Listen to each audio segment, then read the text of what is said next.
नमस्ते। The UPSC podcast channel में आपका स्वागत है। Indian economy bye Ramesh Singh की हमारी सीरीज में आज हम चैप्टर 18 यानी भारत में कर संरचना, टैक्स स्ट्रक्चर इन इंडिया पर चर्चा करेंगे। नमस्ते। जब भी हम टैक्स की बात करते हैं तो आमतौर पर दिमाग में सबसे पहले सैलरी से कटने वाला टीडीएस या फिर किसी सामान पर लगने वाला जीएसटी आता है। हाँ, बिल्कुल लगता है कि ये बस सरकार का पैसा वसूलने का एक तरीका है। एग्जैक्टली।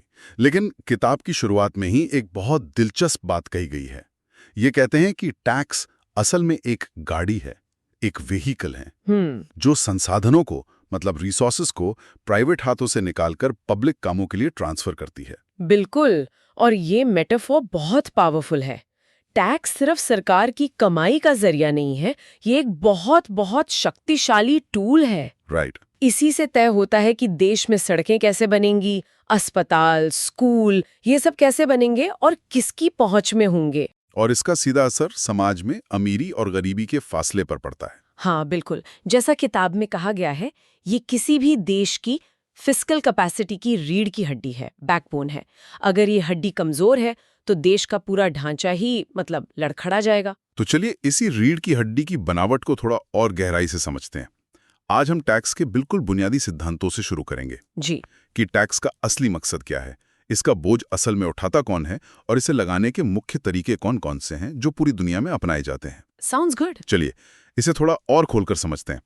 किताब कहती है कि आधुनिक अर्थशास्त्री टैक्स को सिर्फ रेवेन्यू कलेक्शन के तौर पर नहीं देखते, नहीं, बल्कि आय के पुनर्वितरण मतलब इनकम रिडिस्ट्रीब्यूशन के एक तरीके के तौर पर देखते हैं। ये सुनने में थोड़ा भारी शब्द लगता है। आसान भाषा में इसका क्या मतलब है? देखिए, इसे किताब में दिए गए एक बहुत सरल उदाहरण से समझते हैं जो इस पूरे कॉन्सेप्ट की आप कह सकती है नींव है। ठीक है, मान लीजिए एक समाज में सिर्फ दो लोग हैं, ए और बी। ए और बी। ए की आमदनी है 50,000 रुपए 50,000 रुपए और बी की आमदनी है 80,000 रुपए। 80,000 रुपए। तो टैक्स लगने से पहले दोनों की आमदनी में कितना फासला है? 30,000 रुपए का एक साफ सुथरी इनइक्वालिटी दिख रही है। एग्जैक्टली 30,000 का फासला है। अब मान लीजिए सरकार 30% का एक फ्लैट टैक्स लगाती है। ओके, सबके लिए 30%। हाँ, तो ए देगा 15,000 रुपए टैक्स और बी देगा 24,000 रुपए। टैक्स के बाद ए के पास बचे 35,000 रुपए और बी के पास बचे 56,000 रुपए। अब दोनों की आमदनी का फासला देखिए। अच्छा, फासला हो गया 21,000 रुपए का। जी। तो टैक्स ने क्या किया? उसने अमीरी गरीबी के बीच की खाई को सीधे सीधे थोड़ा कम कर दिया। पहले जो 30,000 का फर्क था वो अब सिर्फ 21,000 का रह गया। बिल्कुल। तो ये है रीडिस्ट्रीब्यूशन का पहला लेवल, जो गणित के हिसाब से तो साफ दिखता है। लेकिन क्या असल दुनिया में भी इतना सीधा होता है? क्योंकि अक्सर ये बात होती है कि अमीर लोग तो टैक्स बचाने के कई रास्ते निकाल लेते हैं। तो क्या ये रीडिस्ट्रीब्यूशन कागज पर ही ज्यादा असरदार दिखता है? आपने बहुत जरूरी सवाल उठाया है।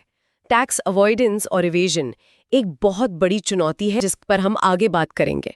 लेकिन अभी के लिए अगर हम सिद्धांत को समझें तो ये पहला लेवल है। ठीक है। अब इसका दूसरा लेवल देखिए, जो ज्यादा सटल है और ज्यादा जरूरी भी। करेक्ट। सरकार ने दोनों से कुल कितना टैक्स जमा किया? 15,000 और 24,000 मतलब 39,000 रुपए। करेक्ट। अब सरकार इस पैसे का क्या करेगी?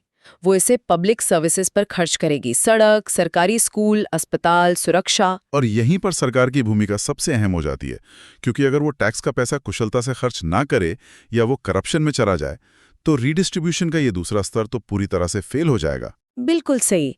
अब सोचिए, बी जो ज्यादा कमाता है यानी 80,000, हो सकता है वो अपने बच्चों को किसी बड़े प्राइवेट स्कूल में भेजे। हाँ, ये तो होता है। और परिवार में कोई बीमार पड़े तो इलाज किसी प्राइवेट हॉस्पिटल में कराए। वो शायद इन सरकारी सेवाओं का उतना इस्तेमाल ना करे। हाँ, ये एक कॉमन पैटर्न है। जिनकी अफोर्डेबिलिटी होती है वो अक्सर प्राइवेट सर्विसेज की तरफ जाते हैं। लेकिन ए जो 50,000 कमाता है, उसके लिए ये सरकारी सेवाएं एक लाइफलाइन की तरह हैं। उसके बच्चे शायद सरकारी स्कूल में पढ़ें या सरकारी अस्पताल में इलाज कराएं। जी, और वो उन पब्लिक रोड्स का इस्तेमाल भी ज्यादा करें। तो हुआ क्या? पैसा लिया ज्यादा कमाने वाले से, बी ने 24,000 दिए, लेकिन उसका फायदा कम कमाने वाले यानी ए तक ज्यादा पहुंचा। ये है रीडिस्ट्रीब्यूशन का दूसरा और ज्यादा गहरा स्तर। इसी से समाज में एक बैलेंस आता है और अपॉर्चुनिटीज का फर्क कुछ हद तक कम होता है। इस रीडिस्ट्रीब्यूशन की बात से एक और बहुत दिलचस्प सवाल उठता है। जब सरकार टैक्स लगाती है तो क्या उसका बोझ हमेशा वही व्यक्ति उठाता है जिस पर वो लगाया गया है? अच्छा सवाल है। या फिर ये बोझ किसी और पर ट्रांसफर किया जा सकता है? किताब में इसे समझाने के लिए दो बड़े मजेदार शब्द हैं, इम्पैक्ट और इंसिडेंस। और इन दोनों शब्दों का फर्क समझना ही डायरेक्ट और इनडायरेक्ट टैक्स के पूरे खेल को समझने की चाबी है। अच्छा। इम्पैक्ट यानी प्रभाव का मतलब है टैक्स का पहला तात्कालिक बोझ किस पर पड़ा, यानी कानूनी तौर पर सरकार ने टैक्स चुकाने की जिम्मेदारी किस पर डाली, लीगल रिस्पॉन्सिबिलिटी। हाँ। और इंसिडेंस यानी आपतन का मतलब है कि उस टैक्स का अंतिम असली बोझ किसने उठाया, जेब से पैसा असल में किसका गया। मतलब इम्पैक्ट एक लीगल कॉन्सेप्ट है और इंसिडेंस एक इकोनॉमिक रियलिटी है। बहुत अच्छे से कहा आपने। इसे किताब के बिस्किट वाले उदाहरण से समझते हैं, वो एकदम परफेक्ट है। बताइए। सरकार ने बिस्किट बनाने वाली कंपनी पर 18% जीएसटी लगाया। अब कानून के हिसाब से इस जीएसटी को इकट्ठा करके सरकार को जमा करने की जिम्मेदारी किसकी है?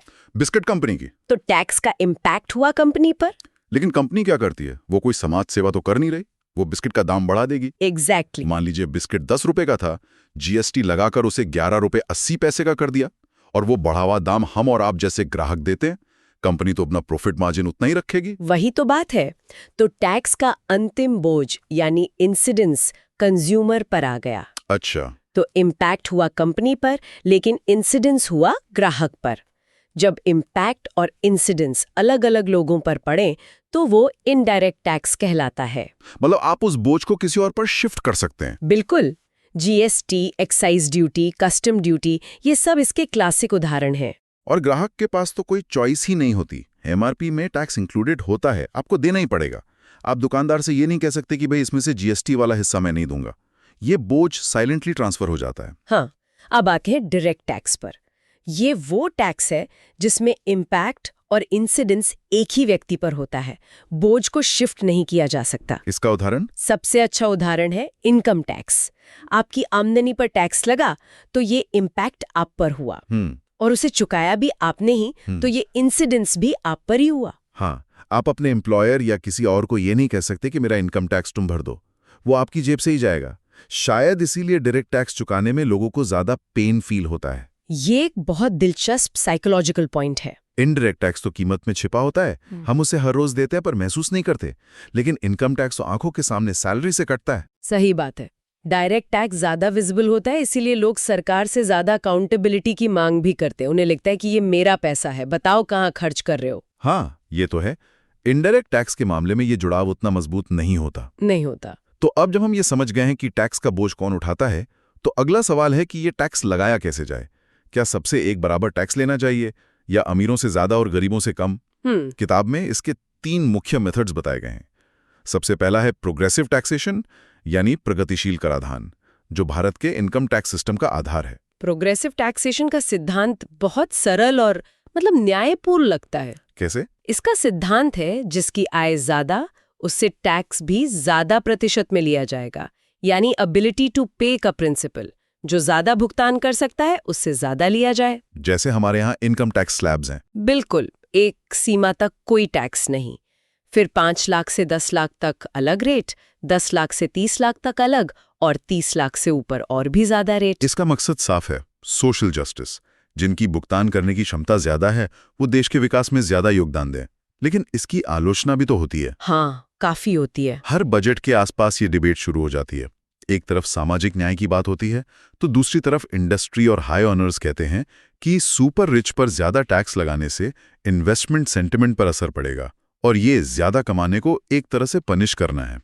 इस न्याय और विकास के बीच संतुलन बनाना ही किसी भी वित्त मंत्री के लिए सबसे बड़ी चुनौती होती है। आपने बिल्कुल सही नब्ज पकड़ी है। ये एक क्लासिक डिबेट है, इक्विटी वर्सेस एफिशिएंसी। ज्यादा टैक्स दरें लोगों को टैक्स बचाने या अपनी आय छिपाने के लिए भी प्रोत्साहित कर सकती हैं। सही बात है। लेकिन इन आलोचनाओं के बावजूद दुनिया भर की ज्यादातर आधुनिक अर्थव्यवस्थाओं में प्रोग्रेसिव टैक्सेशन को ही सबसे न्यायपूर्ण तरीका माना जाता है। अब बात करते हैं इसके ठीक उल्टे, रिग्रेसिव टैक्सेशन, यानी प्रतिगामी कराधान की। ये तो नाम से ही लगता है कि ये गरीबों पर ज्यादा बोझ डालता होगा। हाँ, इसका असर वैसा ही होता है, इसीलिए इसे आधुनिक लोकतंत्रों में ज्यादा पसंद नहीं किया जाता। रिग्रेसिव टैक्सेशन में आय या उत्पादन बढ़ने के साथ साथ टैक्स की दर कम होती जाती है। एक मिनट, टैक्स की दर कम होती जाती है? जी, ये सुनने में अजीब और उल्टा लगता है, पर इसका एक खास मकसद होता था। मतलब कम बनाने वाले पर ज्यादा टैक्स रेट और ज्यादा बनाने वाले पर कम टैक्स रेट? ये तो पूरी तरह से उल्टा है। हाँ, किताब में एक बहुत अच्छा ऐतिहासिक उदाहरण दिया है कि कैसे भारत में कभी लघु उद्योगों, स्मॉल स्केल इंडस्ट्रीज को बढ़ावा देने के लिए ऐसी एक्साइज ड्यूटी थी। अच्छा। नियम ये था कि आप जितना ज्यादा उत्पादन करोगे, आपका टर्नओवर जितना बढ़ेगा, टैक्स का स्लैब उतना कम होता जाएगा। मकसद था कि छोटी कंपनियां बड़ी बनने के लिए प्रोत्साहित हो। ओह, आई सी। तो उन्हें एक इंसेंटिव दिया जा रहा था कि आप प्रोडक्शन बढ़ाइए, हम आपसे टैक्स कम लेंगे। ये एक तरह का प्रमोशन था। एग्जैक्टली। ये तो हुआ पुराना उदाहरण, लेकिन क्या आज के जमाने में इसका कोई रूप मौजूद है? एक तरह से देखा जाए तो हमारे ज्यादातर इनडायरेक्ट टैक्सेस जैसे जीएसटी का असर तो रिग्रेसिव ही होता है ना। समझाइए जरा। एक साबुन पर जो 18% जीएसटी एक करोड़पति देता है, वही एक दिहाड़ी मजदूर भी देता है, लेकिन अपनी आमदनी के अनुपात में वो टैक्स का बोझ गरीब व्यक्ति पर कहीं ज्यादा पड़ता है। ये एक शानदार पॉइंट है और बिल्कुल सच है। जीएसटी का रेट तो सबके लिए एक है, लेकिन उसका बर्डन रिग्रेसिव है। 100 रुपए के साबुन पर 18 रुपए टैक्स देना एक अमीर के लिए कुछ नहीं है। कुछ भी नहीं। लेकिन जो दिन में 300 रुपए कमाता है, उसके लिए बहुत बड़ी रकम है। सही बात है। इसीलिए अक्सर खाने पीने की जरूरी चीजों जैसे खुला आटा, दाल, दूध को जीएसटी से बाहर रखने या सबसे कम स्लैब में रखने की मांग होती है, ताकि गरीबों पर इसका बोझ कम से कम पड़े। और तीसरा और आखिरी तरीका है प्रोपोर्शनल टैक्सेशन, यानी आनुपातिक कर। क्या इसका मतलब है सबके लिए एक बराबर रेट? जी, इसे फ्लैट टैक्स भी कह सकते हैं। चाहे कोई 1 लाख कमाए या 1 करोड़, सब पर एक ही दर से टैक्स लगेगा। मान लीजिए 20%। अच्छा। ये अमीर और गरीब के बीच टैक्स रेट के मामले में कोई भेदभाव नहीं करता। सुनने में ये बहुत सिंपल और फेयर लग सकता है कि कोई झंझट नहीं, कोई स्लैब नहीं, सबके लिए एक नियम। कुछ अर्थशास्त्री तो कहते भी हैं कि ये फ्लैट टैक्स सिस्टम ही सबसे अच्छा है, प्रशासन के लिए आसान, कोई चोरी का स्कोप नहीं। इसमें क्या बुराई है? बुराई ये है कि ये एबिलिटी टू पे के सिद्धांत को पूरी तरह से नजरअंदाज कर देता है। 1 करोड़ कमाने वाले के लिए 20% देना आसान है, लेकिन 1 लाख कमाने वाले के लिए 20% टैक्स देना उसकी जिंदगी मुश्किल बना सकता है। सही बात है। इसीलिए यहाँ सबसे दिलचस्प बात यह है कि प्रोपोर्शनल टैक्स को आमतौर पर अकेले इस्तेमाल नहीं किया जाता। ये एक पूरक तरीका, एक कॉम्प्लीमेंट्री मेथड की तरह काम करता है। पूरक तरीका? वो कैसे? अब आप खुद सोचिए, अगर कोई टैक्स पूरी तरह प्रोग्रेसिव हो तो क्या होगा? रेट बढ़ता जाएगा 50%, 70, 90 और एक पॉइंट पर 100% तक पहुंच जाएगा, जिसका कोई मतलब नहीं। एग्जैक्टली। और अगर पूरी तरह रिग्रेसिव हो तो वो घटते घटते 0 पर पहुंच जाएगा। दोनों ही बेकार है। तो असल में क्या होता है? असल दुनिया में ये होता है कि एक स्तर के बाद प्रोग्रेसिव टैक्स भी प्रोपोर्शनल यानी फ्लैट हो जाता है। जैसे भारत में 30 लाख तक प्रोग्रेसिव स्लैब है, लेकिन 30 लाख से ऊपर कमाने वाले हर व्यक्ति पर, चाहे वो 50 लाख कमाए या 5 करोड़, 30% प्लस सरचार्ज का एक तरह से फ्लैट रेट लगता है। तो वहां पर वो प्रोपोर्शनल हो गया। अच्छा, ये बहुत इंटरेस्टिंग पॉइंट है। तो आज हमने टैक्स के पीछे की पूरी फिलॉसफी को समझा कि ये सिर्फ पैसा लेना नहीं, बल्कि समाज में आय का पुनर्वितरण करना है। हालांकि इसकी अपनी चुनौतियां हैं। जी।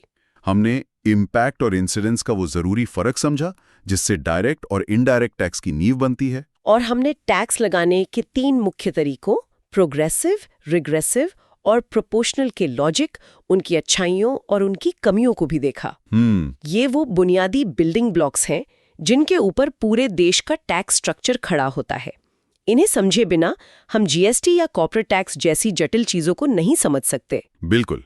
तो आज हमने उस गाड़ी के इंजन के कुछ पुर्जे समझे जो देश के संसाधनों को एक जगह से दूसरी जगह ले जाती है। हाँ। प्रोग्रेसिव गियर इसे सामाजिक न्याय की ओर बढ़ाता है, तो इनडायरेक्ट टैक्स का बोझ कभी-कभी इस गाड़ी को गरीबों के लिए भारी बना देता है। बहुत अच्छा कहा। और ये समझना कि कौन सा पुर्जा कब और कैसे काम करता है, यही इस रीढ़ की हड्डी को मजबूत बनाने की कला है। ये तो सिर्फ शुरुआत है। इस अध्याय में goods and services tax, corporate tax, finance commission जैसे कई और महत्वपूर्ण पहलू हैं जिन पर बात करना जरूरी है।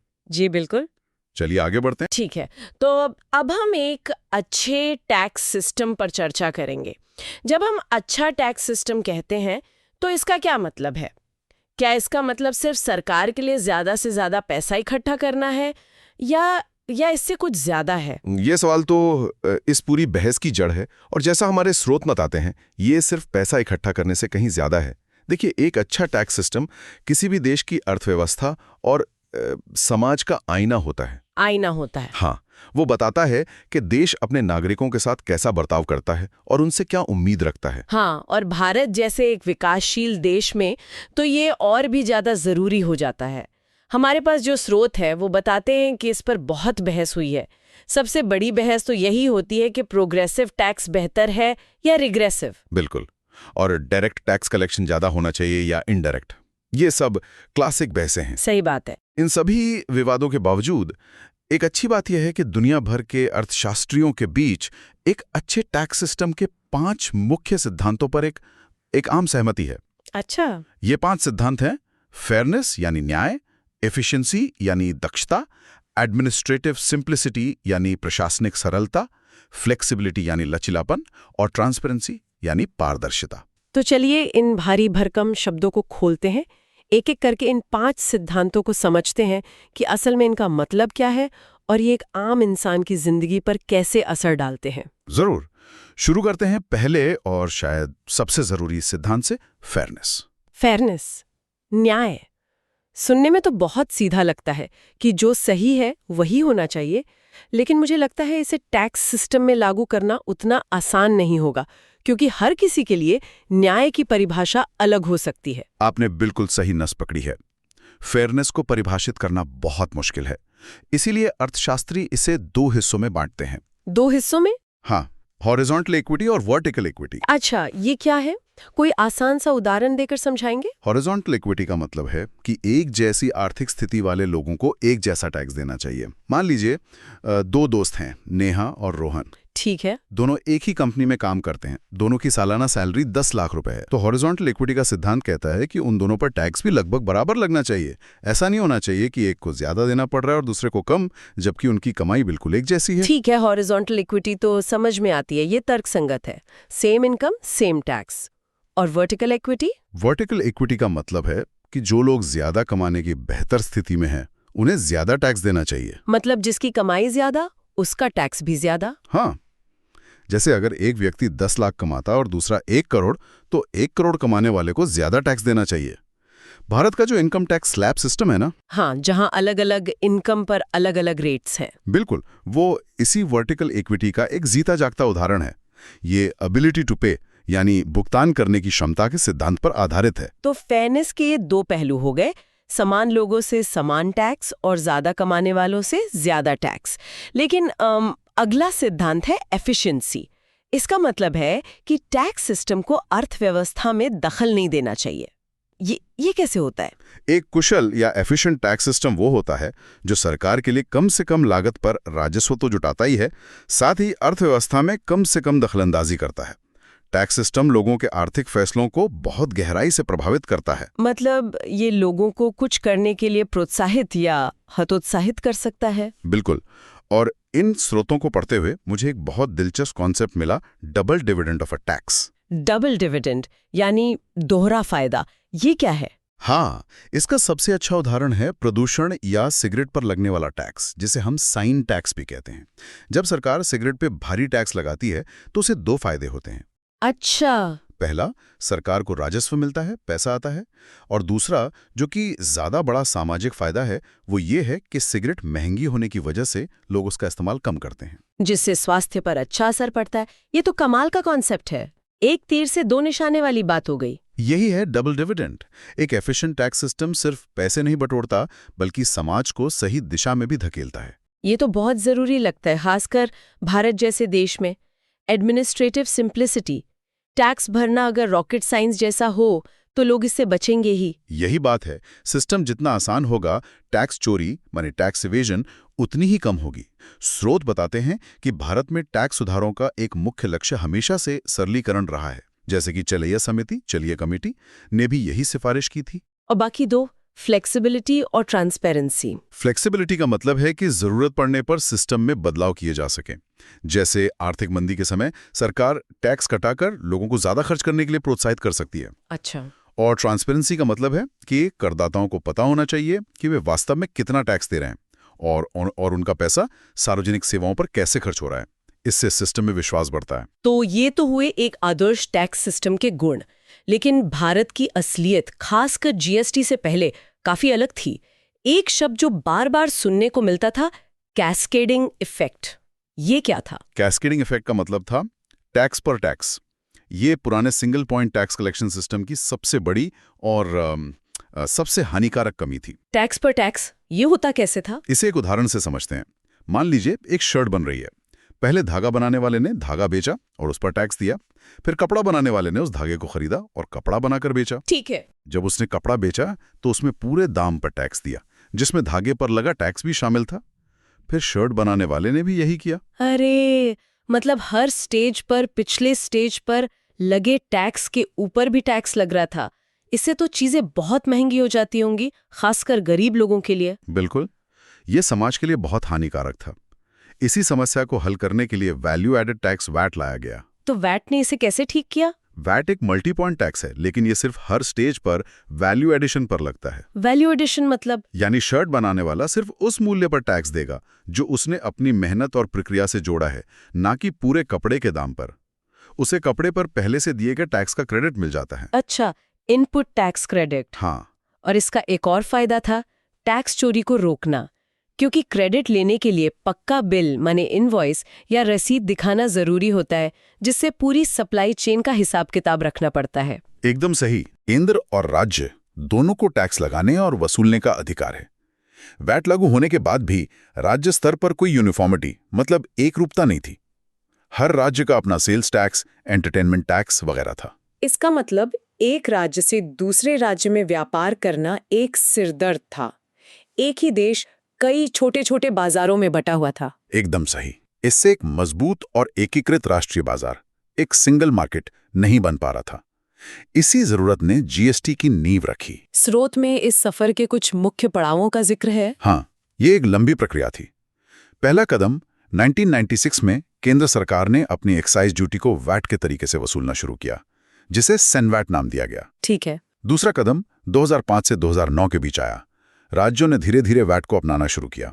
शुरुआत में राज्य डरे हुए थे कि उन्हें राजस्व का नुकसान होगा, इसलिए केंद्र ने उन्हें नुकसान की भरपाई का वादा किया। और फिर आखिरी पड़ाव आया जीएसटी। हाँ, 1 जुलाई 2017 GST goods and services tax लागू हुआ, जिसने केंद्र और राज्यों के 17 मौजूदा इनडायरेक्ट टैक्स को एक में मिला दिया। वाकई ये समझना बहुत दिलचस्प है कि कैसे एक जटिल टैक्स पर टैक्स वाले सिस्टम से हम जीएसटी तक पहुंचे। ये सिर्फ एक टैक्स सुधार नहीं था, बल्कि भारतीय अर्थव्यवस्था के स्ट्रक्चर को बदलने वाला एक बहुत बड़ा कदम था। बिल्कुल। और वो 5 सिद्धांत जिनकी हमने शुरुआत में बात की थी, फेयरनेस, एफिशिएंसी, सिंप्लिसिटी, फ्लेक्सिबिलिटी और ट्रांसपेरेंसी, यही सिद्धांत इन सभी सुधारों के पीछे की मार्गदर्शक शक्ति रहे हैं। चलिए आगे बढ़ते हैं। ठीक है, तो अब हम गुड्स एंड सर्विस टैक्स पे चर्चा करेंगे, मतलब जीएसटी। हाँ। हाल ही में इसके कलेक्शन के जो आंकड़े आए हैं वो तो रिकॉर्ड तोड़ रहे हैं। तो सवाल ये है कि क्या भारतीय अर्थव्यवस्था सच में रॉकेट की तरह बढ़ रही है, या फिर कुछ और बात है, या फिर टैक्स डिपार्टमेंट ने टैक्स चोरों को पकड़ने के लिए एक ज्यादा स्मार्ट जाल बना लिया है। हमारे पास जो सोर्सेज हैं वो बताते हैं कि ये कहानी इकोनॉमिक्स से ज्यादा टेक्नोलॉजी और बिहेवियरल साइंस की है। बिल्कुल सही पकड़ा। जीएसटी की जो असली कहानी है ना, वो टैक्स के रेट्स में नहीं है। अच्छा। वो उसके आर्किटेक्चर में है, उसके डिजाइन में। और इसे समझने के लिए हमें 2017 से पहले की दुनिया में जाना होगा, जो व्यापारियों के लिए सच कहूं तो किसी बुरे सपने से कम नहीं थी। हाँ, उसे कुछ लोग टैक्स टेररिज्म भी कहते थे। हाँ, पर वो टैक्स टेररिज्म से ज्यादा टैक्स कंफ्यूजन था, एक तरह का टैक्स का जाल था। मुझे याद है किसी भी रेस्टोरेंट का बिल देखो तो लगता था कोई गणित का मुश्किल सवाल हल कर रहे हैं। सर्विस टैक्स, फिर वैट, फिर कोई सेस, लिस्ट खत्म ही नहीं होती थी। वही। और सोचिए एक मैन्युफैक्चरर के बारे में, उसने फैक्ट्री में कुछ बनाया तो उस पे केंद्र सरकार ने सेंट्रल एक्साइज ड्यूटी लगा दी। ठीक है। फिर वो सामान बिका तो राज्य सरकार ने वैट लगा दिया। अगर आपने कोई सर्विस दी तो सर्विस टैक्स लग गया। और जो सबसे बड़ी समस्या थी वो थी कैस्केडिंग इफेक्ट की। हाँ, ये टैक्स ऑन टैक्स वाला मामला। बिल्कुल, मतलब टैक्स के ऊपर भी टैक्स। इसे एक आसान उदाहरण से समझते हैं। मान लीजिए मैंने 100 रुपए का कच्चा माल खरीदा और उस पर 10 रुपए टैक्स दिया। तो कीमत हो गई 110 रुपए। अब मैंने उसे प्रोसेस करके 150 रुपए का बनाया, तो पुराने सिस्टम में अगला टैक्स 150 रुपए पर लगता था, जिसमें मेरे दिए हुए 10 रुपए का टैक्स भी शामिल है। मतलब आप टैक्स पर भी टैक्स दे रहे थे। एग्जैक्टली और यही कैस्केडिंग इफेक्ट हर स्टेज पर चीजों को और महंगा बनाता जाता था। और इसके अलावा हर राज्य का अपना वैट कानून, अपने नियम, अपने फॉर्म्स। ओहो। एक ट्रक अगर दिल्ली से बैंगलोर जा रहा है तो उसे हर राज्य की सीमा पर रुकना पड़ता था, चुंगी देनी पड़ती थी, कागजात दिखाने पड़ते थे। लॉजिस्टिक्स तो एक बहुत बड़ा सिरदर्द था। तो जीएसटी का जो सबसे बड़ा वादा था वो इसी जंजाल को खत्म करके भारत को एक सिंगल यूनिफाइड मार्केट बनाना था। हाँ, और अनुमान था कि सिर्फ लॉजिस्टिक्स की एफिशिएंसी बढ़ने से ही देश की जीडीपी में, मतलब कुछ कंजर्वेटिव एस्टिमेट्स के हिसाब से 2% तक की बढ़ोतरी हो सकती है। तो ये वन नेशन वन टैक्स का नारा सिर्फ एक स्लोगन नहीं था, बल्कि एक बहुत बड़ी आर्थिक जरूरत थी। तो इस महाविलय में मतलब कौन-कौन से टैक्स समा गए? हमारे सोर्सेज में तो काफी लंबी लिस्ट है, 8 केंद्र के और 9 राज्यों के। हाँ, और उस लिस्ट को रटने की कोई जरूरत नहीं है। बस ये समझिए कि केंद्र के लेवल पर जो बड़े टैक्स थे, जैसे सेंट्रल एक्साइज ड्यूटी और सर्विस टैक्स, वो आ गए। और राज्यों के? और राज्यों के लेवल पर VAT, entertainment tax, luxury tax, entry tax जैसे सारे बड़े अप्रत्यक्ष कर, वो सब जीएसटी की छतरी के नीचे आ गए। अच्छा, वो जो मूवी टिकट पे एंटरटेनमेंट टैक्स लगता था। हाँ, और होटल के बिल पर लग्जरी टैक्स, वो सब अब इतिहास है। लेकिन कुछ चीजें हैं जो इस पार्टी से मतलब बाहर रह गईं। पेट्रोलियम और शराब, ये 2 बड़े खिलाड़ी अभी भी जीएसटी के दायरे से बाहर है ना? हाँ, और इसकी वजह पूरी तरह से राजनीतिक और रेवेन्यू से जुड़ी है। 5 पेट्रोलियम प्रोडक्ट्स, कच्चा तेल, पेट्रोल, डीजल, नेचुरल गैस और एविएशन फ्यूल, और शराब, और इंसानों के इस्तेमाल के लिए शराब, इन पर राज्यों का बहुत ज्यादा कंट्रोल है और ये उनके रेवेन्यू का बहुत बड़ा सोर्स है। तो कोई भी राज्य इस सोने की मुर्गी को छोड़ना नहीं चाहता, इसलिए इन पर आज भी पुराने तरीके से ही टैक्स लगता है। ठीक है, तो ये तो हुई कि जीएसटी क्यों आया। अब इसके काम करने के तरीके पर आते हैं, जिसने सब कुछ बदल दिया। बिल पर अब दिखता है सीजीएसटी, एसजीएसटी और कभी-कभी आईजीएसटी। ये पुराने टैक्स से सिर्फ नाम का फर्क नहीं है, इसके पीछे एक बहुत ही क्लेवर फेडरल डिजाइन है। ये जीएसटी का आप कह सकते हैं दिल है। मान लीजिए आप महाराष्ट्र में बैठकर महाराष्ट्र में ही किसी को कोई सामान बेचते हैं। ठीक है, इंट्रास्टेट ट्रांजैक्शन। हाँ, तो इस पर जो भी जीएसटी रेट होगा वो आधा-आधा बढ़ जाएगा। आधा जाएगा सेंट्रल जीएसटी यानी सीजीएसटी के रूप में केंद्र सरकार को, और आधा जाएगा स्टेट जीएसटी यानी एसजीएसटी के रूप में महाराष्ट्र सरकार को। अच्छा, तो अगर 18% जीएसटी है तो 9% सीजीएसटी और 9% एसजीएसटी लगेगा? बिल्कुल सिंपल। इससे केंद्र और राज्य के बीच पैसे का बंटवारा पहले दिन से एकदम साफ हो गया। लेकिन असली जादू तो आईजीएसटी में है। कहते हैं कि इसने राज्यों के बीच के जो टैक्स विवाद थे उनको खत्म कर दिया। जैसे अगर मैं दिल्ली का सप्लायर हूं और मेरा ग्राहक हरियाणा में है तो क्या होगा? तब लगेगा आईजीएसटी यानी इंटीग्रेटेड जीएसटी।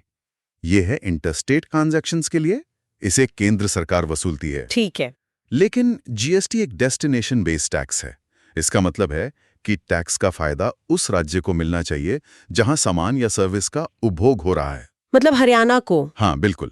तो केंद्र सरकार आईजीएसटी वसूलने के बाद उसमें से जो राज्य का हिस्सा है वो हरियाणा को दे देगी। तो आईजीएसटी एक तरह का क्या कहते हैं, पीस मेकर या क्लियरिंग हाउस बन गया, जिसे केंद्र मैनेज करता है ताकि राज्यों को आपस में लड़ना ना पड़े कि टैक्स किसको मिलेगा। सही बात।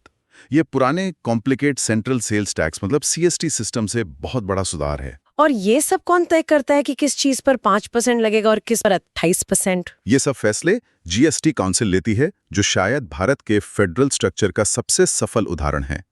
इसमें केंद्र और सभी राज्यों के वित्त मंत्री होते हैं और सारे फैसले सहमति से लिए जाते हैं। अच्छा, उन्होंने ही ये 4 मुख्य स्लैब बनाए हैं, 5%, 12%, 18% और 28%। इसके अलावा कुछ लग्जरी आइटम्स और सिन गुड्स जैसे कारें, कोल्ड ड्रिंक्स, पान मसाला, हाँ तंबाकू, इन पर 28% के ऊपर एक सेस भी लगता है। ये कंपनसेशन सेस। इसका मकसद था कि जीएसटी लागू होने के पहले 5 सालों में राज्यों को अगर रेवेन्यू का कोई नुकसान हो तो उसकी भरपाई सेस से की जाएगी। उन्हें 14% सालाना ग्रोथ का वादा किया गया था। हाँ, अब वो अवधि खत्म हो चुकी है। चलिए, अब उस सवाल पर वापस आते हैं जिससे हमने शुरुआत की थी, ये रिकॉर्ड तोड़ कलेक्शन। 2023-24 में 20.18 लाख करोड़ रुपए, पिछले साल से 11.7% ज्यादा।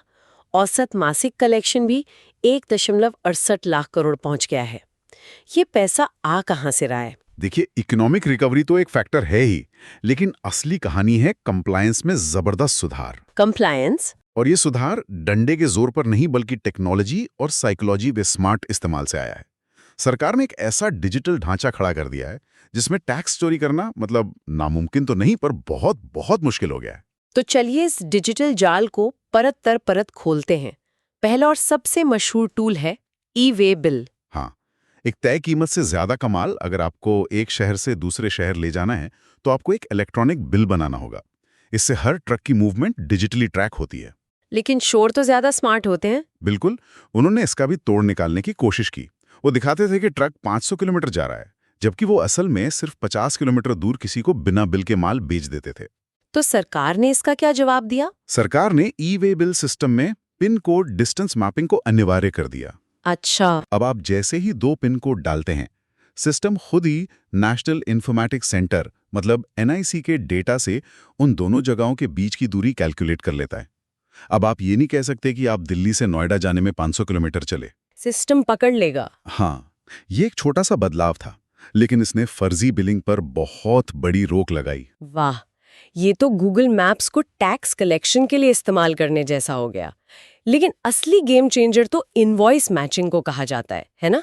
हमारे सोर्सेस कहते हैं कि ये GST टेक्नोलॉजी का क्राउन जूल है। बिल्कुल, ये GSTN यानी GST नेटवर्क की असली ताकत है। इसे समझिए, अगर मैं एक बिजनेस हूं और मैंने आपसे 100 रुपए का माल खरीदा जिस पर 18 रुपए GST था, ठीक है, तो मैं सरकार से ये 18 रुपए वापस क्लेम कर सकता हूं। इसे इनपुट टैक्स क्रेडिट या ITC कहते हैं।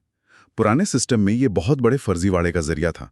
लोग फर्जी बिल बनाकर ITC क्लेम कर लेते थे। लेकिन अब ऐसा क्यों नहीं हो सकता? क्योंकि अब मुझे वो 18 रुपए का क्रेडिट तभी मिलेगा जब आप यानी मेरे सप्लायर अपनी सेल्स रिटर्न GSTR 1 में ये दिखाएंगे कि आपने मुझे 100 रुपए का माल बेचा है। अच्छा, तो मेरा क्लेम और आपका डिक्लेरेशन दोनों का मैच होना जरूरी है। एग्जैक्टली। जब तक सिस्टम में मैच नहीं होगा, मुझे क्रेडिट नहीं मिलेगा। तो अब सिर्फ सरकार ही नहीं देख रही, बल्कि मेरा बायर भी ये पक्का कर रहा है कि मैं अपना टैक्स भरूं, वरना उसे नुकसान होगा। इसने तो पूरी सप्लाई चेन को एक दूसरे का ऑडिटर बना दिया। ये एक तरह का सेल्फ पुलिसिंग सिस्टम है। Self policing? आपने बिल्कुल सही शब्द इस्तेमाल किया, सेल्फ पुलिसिंग। इसने एक झटके में हजारों करोड़ की टैक्स चोरी पर लगाम लगा दी, और ये सब ऑटोमेटेड है। अगर कोई मिसमैच है तो आपको तुरंत नोटिस आ जाता है। और भी कुछ है? हाँ, इसके अलावा टैक्स पेयर्स की रिटर्न फाइलिंग हिस्ट्री अब पब्लिक है। कोई भी आपका GST नंबर डालकर देख सकता है कि आप टाइम पर रिटर्न भरते हैं या नहीं। ओ, तो अगर नहीं भरते तो शायद कोई आपसे बिजनेस ही ना करना चाहे। बिल्कुल, एक मार्केट प्रेशर बनता है। तो ये तो हुई टेक्नोलॉजी की बात, जो एक तरह से सिस्टम को सख्त बनाती है। लेकिन हमारे सोर्सेज एक और दिलचस्प पहलू की ओर इशारा करते, बिहेवियरल साइंस का इस्तेमाल, मतलब लोगों को टैक्स भरने के लिए नज करना। हाँ, और ये बहुत कारगर साबित हुआ है। सबसे आसान उदाहरण है SMS रिमाइंडर्स। ड्यू डेट आने पर आपके फोन पर मैसेज आ जाता है। ये बहुत छोटी सी बात लगती है, पर इससे भूलने की वजह से होने वाली नॉन फाइलिंग में काफी कमी आई है। ये तो हुआ याद दिलाना, लेकिन कई छोटे व्यापारी कहते थे कि हमारे पास कंप्लायंस के लिए महंगा सॉफ्टवेयर खरीदने के पैसे नहीं है। सरकार ने उसका भी हल निकाला। भारत के GST बेस का 82% से ज्यादा हिस्सा छोटे बिजनेसेस का है। 82%? हाँ। सरकार ने उनके लिए फ्री अकाउंटिंग और बिलिंग सॉफ्टवेयर उपलब्ध कराया। मैसेज साफ था, हम आपकी मदद कर रहे हैं, आप भी सही से टैक्स भरकर देश की मदद करें। मतलब एक तरह से हाथ बढ़ाया। बिल्कुल बिल्कुल। इसी तरह रिटर्न फाइलिंग प्रोसेस को आसान बनाने के लिए उसे क्वेश्चनेयर बेस्ड बना दिया गया। अब आपको जटिल फॉर्म नहीं भरना, बस सिस्टम के सवालों का हाँ या ना में जवाब देना है। और इन सब में सबसे दिलचस्प आइडिया जो हमारे सोर्सेज में है, वो है एक पब्लिक कंप्लायंस रेटिंग का। ये तो एक टैक्स सिबिल स्कोर जैसा लगता है। ये बिल्कुल वैसा ही है, और ये भविष्य में एक बहुत बड़ा बदलाव ला सकता है। सोचिए, हर बिजनेस का एक पब्लिक टैक्स स्कोर होगा जो उसकी समय पर रिटर्न फाइलिंग, सही टैक्स पेमेंट जैसी आदतों पर आधारित होगा। तो अगर किसी कंपनी का स्कोर खराब है तो हो सकता है बैंक उसे लोन ना दे, या दूसरी कंपनियां उसे उधार पर माल देने से कतराएं। ये सामाजिक और बाजार के दबाव का इस्तेमाल है अच्छी टैक्स की आदतें डालने के लिए। ये कमाल का आइडिया है। इससे तो व्यापार में भरोसे का एक नया पैमाना ही बन जाएगा। मतलब ये सिर्फ सजा का डर नहीं बल्कि एक अच्छी रेपुटेशन बनाने का प्रोत्साहन भी है। और सिर्फ इतना ही नहीं, जो टैक्स पेयर लगातार अच्छा काम करते हैं उन्हें सरकार की तरफ से सर्टिफिकेट देकर सम्मानित भी किया जा रहा है। अच्छा। हाँ, ये उन्हें ये महसूस कराने का एक तरीका है कि वो सिर्फ टैक्स नहीं भर रहे बल्कि राष्ट्र निर्माण में एक महत्वपूर्ण भागीदार हैं। ये डर से सम्मान की ओर एक शिफ्ट है। तो जब हम इन सब चीजों को एक साथ देखते हैं, एक ऑटोमेटेड टेक्नोलॉजी का ढांचा, इनवॉइस मैचिंग का सेल्फ पुलिसिंग सिस्टम और फिर बिहेवियरल नजेस जैसे रिमाइंडर और पब्लिक स्कोर, तो समझ आता है कि ये कलेक्शन क्यों बढ़ रहा है। बिल्कुल। इसका एक और बड़ा असर अर्थव्यवस्था के फॉर्मलाइजेशन पर भी पड़ा होगा। निश्चित रूप से जीएसटी का शायद सबसे बड़ा लॉन्ग टर्म इम्पैक्ट यही है। जब सप्लाई चेन का हर हिस्सा, छोटे से छोटा वेंडर भी जीएसटी में रजिस्टर्ड होता है, क्योंकि उसके बिना बड़े प्लेयर उससे माल नहीं खरीदेंगे, उसे सिस्टम में आना ही पड़ेगा। उसे आना ही पड़ेगा। तो वो नॉन फॉर्मल या कैश इकोनॉमी से निकलकर फॉर्मल इकोनॉमी का हिस्सा बन जाता है। उसका हर लेन देन डिजिटल रिकॉर्ड में आ जाता है। इससे न सिर्फ टैक्स कलेक्शन बढ़ता है बल्कि उस बिजनेस के लिए लोन लेना भी आसान हो जाता है। पूरी अर्थव्यवस्था ज्यादा पारदर्शी हो जाती है। तो जीएसटी सिर्फ एक टैक्स रिफॉर्म नहीं बल्कि एक बहुत बड़ा स्ट्रक्चरल चेंज है जिसने व्यापार करने के तरीके को ही मतलब बदल दिया है। ये भारत की अर्थव्यवस्था का एक विशाल डिजिटल नक्शा बनाने जैसा है। हाँ, और ये एक लिविंग सिस्टम है। ये लगातार इवॉल्व हो रहा है। जीएसटी काउंसिल की हर मीटिंग में इसमें कुछ ना कुछ सुधार होता रहता है। ये अभी भी एक वर्क इन प्रोग्रेस है। चलिए आगे बढ़ते हैं। ठीक है, अब हम अपनी टैक्स की कहानी के पहले किरदार कमोडिटीज ट्रांजैक्शन टैक्स यानी सीटीटी पर आते हैं। सुना है ये 2013-14 के बजट में वापस आया था। हाँ, वापस आया था, ये शब्द बहुत जरूरी है। तो हुआ ये कि यूनियन बजट 2013-14 में इसे फिर से इंट्रोड्यूस किया गया। अच्छा। और ये लगता है सिर्फ नॉन एग्रीकल्चरल कमोडिटी फ्यूचर्स पर 0.01% की दर से। 0.01%। ये नंबर तो सुना सुना सा लग रहा है। ये तो सिक्योरिटीज ट्रांजैक्शन टैक्स यानी एसटीटी के बराबर है। ये कोई इत्तेफाक था या सोचा समझा कदम? नहीं, कोई इत्तेफाक नहीं। ये पूरी तरह से सोचा समझा कदम था। इसका मकसद सिर्फ टैक्स बटोरना नहीं था। अच्छा। इसके पीछे एक बहुत बड़ी सोच थी। सरकार का असली लक्ष्य था अत्यधिक सट्टेबाजी को रोकना। देखिए, सरकार चाहती थी कि लोग फ्यूचर्स कॉन्ट्रैक्ट्स को उसके असली मकसद के लिए इस्तेमाल करें, जो है रिस्क मैनेजमेंट और प्राइस डिस्कवरी। मतलब एक किसान अपने गेहूं का दाम आज ही लॉक करना चाहता है या एक ज्वेलर सोने के बढ़ते दाम से खुद को बचाना चाहता है। बिल्कुल। वो इसका इस्तेमाल करे, ना कि वो लोग जो सिर्फ दिन में 100 बार खरीद बिक्री करके भाव ऊपर नीचे होने पर दांव लगा रहे हैं। एग्जैक्टली। वो दांव लगाने वाली एक्टिविटी जिसे एक्सेसिव स्पेकुलेशन कहते हैं, उसे थोड़ा महंगा बनाना था। और एक और बहुत बड़ा काम किया इस टैक्स ने। इसने कमोडिटी डेरिवेटिव्स में होने वाले लेन देन को कानूनी तौर पर नॉन स्पेकुलेटिव का दर्जा दे दिया। ओह। अब ये सुनने में तो बड़ा टेक्निकल लगता है, पर एक ट्रेडर के लिए ये जमीन आसमान का फर्क है। अच्छा, वो कैसे? एक आम इंसान के लिए इसका क्या मतलब हुआ? इसका मतलब बहुत बड़ा है। इसे एक उदाहरण से समझते हैं। मान लीजिए किसी ने कमोडिटी ट्रेडिंग की और उसे 50,000 रुपए का नुकसान हो गया। ठीक है। अब अगर ये सीटीटी नहीं होता तो ये नुकसान स्पेक्युलेटिव लॉस माना जाता, और नियम ये था कि आप स्पेक्युलेटिव लॉस को सिर्फ स्पेक्युलेटिव गेन के सामने ही एडजस्ट कर सकते हैं। मतलब अगर उस साल कमोडिटी ट्रेडिंग से कोई मुनाफा नहीं हुआ तो वो 50,000 का नुकसान बस आपका नुकसान है। आप उसे अपनी सैलरी इनकम या किसी और बिजनेस प्रॉफिट से घटाकर अपना टैक्स नहीं बचा सकते। बिल्कुल, वो नुकसान एक तरह से बेकार हो जाता था। लेकिन सीटीटी आने के बाद ये नॉन स्पेकुलेटिव बन गया। ओके। अब अगर आपको 50,000 का नुकसान हुआ है और आपकी सैलरी मान लीजिए 10 लाख रुपए है, तो आप अपनी टैक्सेबल इनकम 10 लाख की जगह 9.5 लाख दिखा सकते हैं। अच्छा, तो इससे आपकी टैक्स देनदारी सीधे सीधे कम हो गई? जी, ये सुविधा शेयर बाजार में पहले से थी, तो सीटीए ने दोनों बाजारों को एक ही पायदान पर लाकर खड़ा कर दिया। तो ये एक तरह से टैक्स और रेगुलेटरी आर्बिट्राज को भी खत्म करता है। मतलब पहले जहां नियम आसान थे, पैसा उस तरफ भागता था, इसने वो रास्ता ही बंद कर दिया। हाँ, कागज पर तो यही मकसद था और काफी हद तक इसने काम भी किया। पहले एक मार्केट में टैक्स नियम सख्त थे और दूसरे में नरम। तो पैसा, जिसे हम हॉट मनी भी कहते हैं। हॉट मनी मतलब वो पैसा जो सबसे तेज मुनाफे की तलाश में एक देश से दूसरे देश या एक बाजार से दूसरे बाजार में बहुत तेजी से घूमता है। एकदम सही। तो ये हॉट मनी नरम नियमों वाली मार्केट की तरफ भागता था। सीटीटी ने उस पर रोक लगा दी। उसने कहा कि चाहे आप शेयर में ट्रेड करें या सोने में, टैक्स का बर्ताव एक जैसा रहेगा। लेकिन इसके आलोचक ये भी कहते हैं कि हर चीज पर एक जैसा टैक्स लगाने से आप अलग-अलग बाजारों की जरूरतों को नजरअंदाज कर देते हैं। एक मिनट, आपने शुरू में कहा था कि सीटीटी वापस आया। इसका मतलब ये पहले भी था और फिर हटा दिया गया था। इसके पीछे क्या कहानी है? सही पकड़ा आपने। इसकी पहली कोशिश 2008-9 के बजट में हुई थी, लेकिन तब इसे वापस ले लिया गया। तर्क ये दिया गया कि भारत का कमोडिटी मार्केट तब नेसेंट था। नेसेंट मतलब अपने शुरुआती दौर में था। हाँ, नया था, और इस टैक्स से उसकी ग्रोथ रुक सकती है। और ये चिंता उस वक्त जायज भी थी। और आज देखिए वो नेसेंट मार्केट कहाँ पहुंच गया है। अरे बाप रे, बिल्कुल। आज भारत का MCX यानी मल्टी कमोडिटी एक्सचेंज सोने और चांदी के ट्रेडिंग वॉल्यूम में दुनिया में नंबर 1 है, नेचुरल गैस में नंबर 2 और क्रूड ऑयल में नंबर 3 पर है। वाह, तो 2013 तक बाजार इतना मैच्योर हो चुका था कि वो इस टैक्स के हल्के से बोझ को सह सके। सरकार ने सही समय का इंतजार किया। तो सीटीटी दरअसल अपने एक बड़े भाई से प्रेरित है, जिसने ये सारे नियम पहले ही बाजार में स्थापित कर दिए थे। सिक्योरिटीज ट्रांजैक्शन टैक्स यानी STT। सीटीटी को समझने के लिए STT की कहानी जानना जरूरी है। STT एक फाइनेंशियल ट्रांजैक्शन टैक्स है।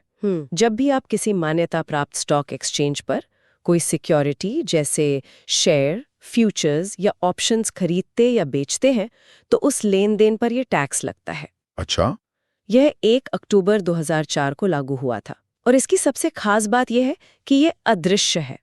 आपको इसे अलग से भरने नहीं जाना पड़ता, ये आपके सौदे में से अपने आप कट जाता है। और इसका कैपिटल गेन्स टैक्स से एक बड़ा मजेदार रिश्ता रहा है। ये सिर्फ एक टैक्स नहीं था, ये सरकार और निवेशकों के बीच एक तरह का सौदा था। हाँ, ये एक बहुत ही महत्वपूर्ण पॉलिसी शिफ्ट था। जब 2004 में STT शुरू हुआ तो सरकार ने निवेशकों को एक डील दी।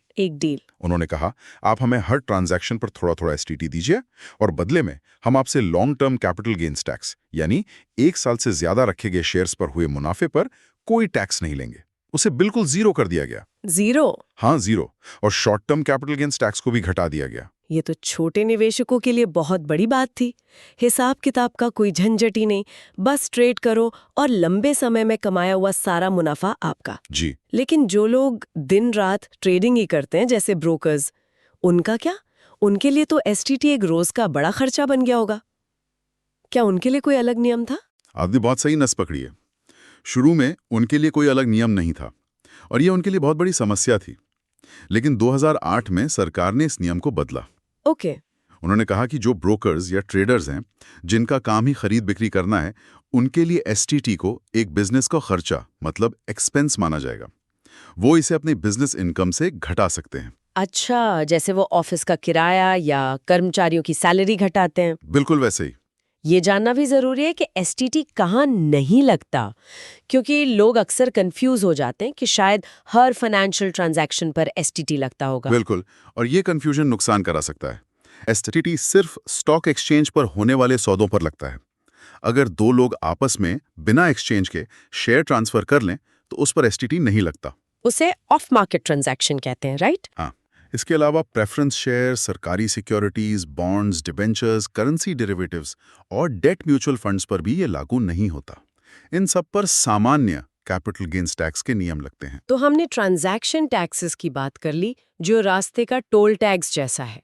लेकिन असली ड्रामा तो तब शुरू होता है जब आप अपनी मंजिल पर पहुंचकर अपनी गाड़ी बेचते हैं और उस पर मुनाफा कमाते हैं।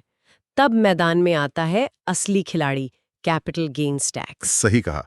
ये किसी भी संपत्ति यानी एसेट को बेचने पर हुए मुनाफे पर लगने वाला टैक्स है। ये एसेट आपका घर भी हो सकता है, सोना भी और शेयर भी। इनकम टैक्स की दुनिया में इसके 2 मुख्य प्रकार हैं। पहला, शॉर्ट टर्म कैपिटल गेन या STCG। शॉर्ट टर्म मतलब कितना शॉर्ट? ज्यादातर चीजों जैसे घर या जमीन के लिए ये सीमा 36 महीने यानी 3 साल है। 3 साल के अंदर बेचा तो मुनाफा शॉर्ट टर्म माना जाएगा। ओके। लेकिन शेयर बाजार के लिए ये दुनिया बहुत तेज चलती है। वहां listed shares, equity oriented mutual funds, UTI units और जीरो कूपन बॉन्ड के लिए ये सीमा सिर्फ 12 महीने है। बस 1 साल? 1 साल के अंदर बेचा तो शॉर्ट टर्म, और इस पर टैक्स कितना लगता है? शेयर्स के मामले में इस पर 15% का फ्लैट टैक्स लगता है। आपकी कुल इनकम चाहे कितनी भी हो, ये 15% ही रहेगा। ये आपके नॉर्मल इनकम टैक्स स्लैब से अलग है। अच्छा। और दूसरा प्रकार है लॉन्ग टर्म कैपिटल गेन या LTCG, जो तब लगता है जब आप संपत्ति को इस समय सीमा के बाद बेचते हैं। और जैसा हमने STT की कहानी में सुना, 2004 से 2018 तक शेयर्स पर ये LTCG पूरी तरह से एग्जेम्प्ट यानी माफ था। ये भारतीय शेयर बाजार का गोल्डन पीरियड माना जाता था। बिल्कुल। लेकिन फिर आया यूनियन बजट 2018-19। मुझे याद है जिस दिन ये बजट आया, मेरे फोन की घंटी बजनी बंद नहीं हुई थी। अरे, कई सालों से जो निवेशक ये मानकर चल रहे थे कि लॉन्ग टर्म मतलब टैक्स फ्री, उनके लिए ये एक झटके जैसा था। बाजार में एक छोटा मोटा भूचाल आ गया था उस हफ्ते। तो नया नियम क्या था? क्या वो पूरी छूट खत्म कर दी गई? पूरी तरह से नहीं, लेकिन काफी हद तक। नया नियम ये है कि अगर आपको 1 साल से ज्यादा रखे गए शेयर्स या इक्विटी म्यूचुअल फंड्स को बेचने पर एक वित्तीय वर्ष में कुल मुनाफा 1 लाख रुपए से ज्यादा होता है, ओके। तो उस अतिरिक्त मुनाफे पर 10% का LTCG टैक्स लगेगा। मतलब अगर मेरा प्रॉफिट 1.5 लाख है तो पहले 1 लाख पर कोई टैक्स नहीं और बाकी के 50,000 पर 10% यानी 5,000 रुपए टैक्स देना होगा। बिल्कुल सही कैलकुलेशन है। इसने तो निवेशकों के सोचने का तरीका ही बदल दिया होगा। पूरी तरह से। इसने एक नई रणनीति को जन्म दिया जिसे टैक्स गेन हार्वेस्टिंग कहते हैं। Tax gain harvesting. हाँ, स्मार्ट निवेशक अब हर साल मार्च के महीने में अपने पोर्टफोलियो को देखते हैं और ठीक 1 लाख रुपए तक का मुनाफा वसूल लेते हैं, क्योंकि वो टैक्स फ्री है। अच्छा। फिर चाहे तो अगले ही दिन उन्हीं शेयर्स को दोबारा खरीद लें।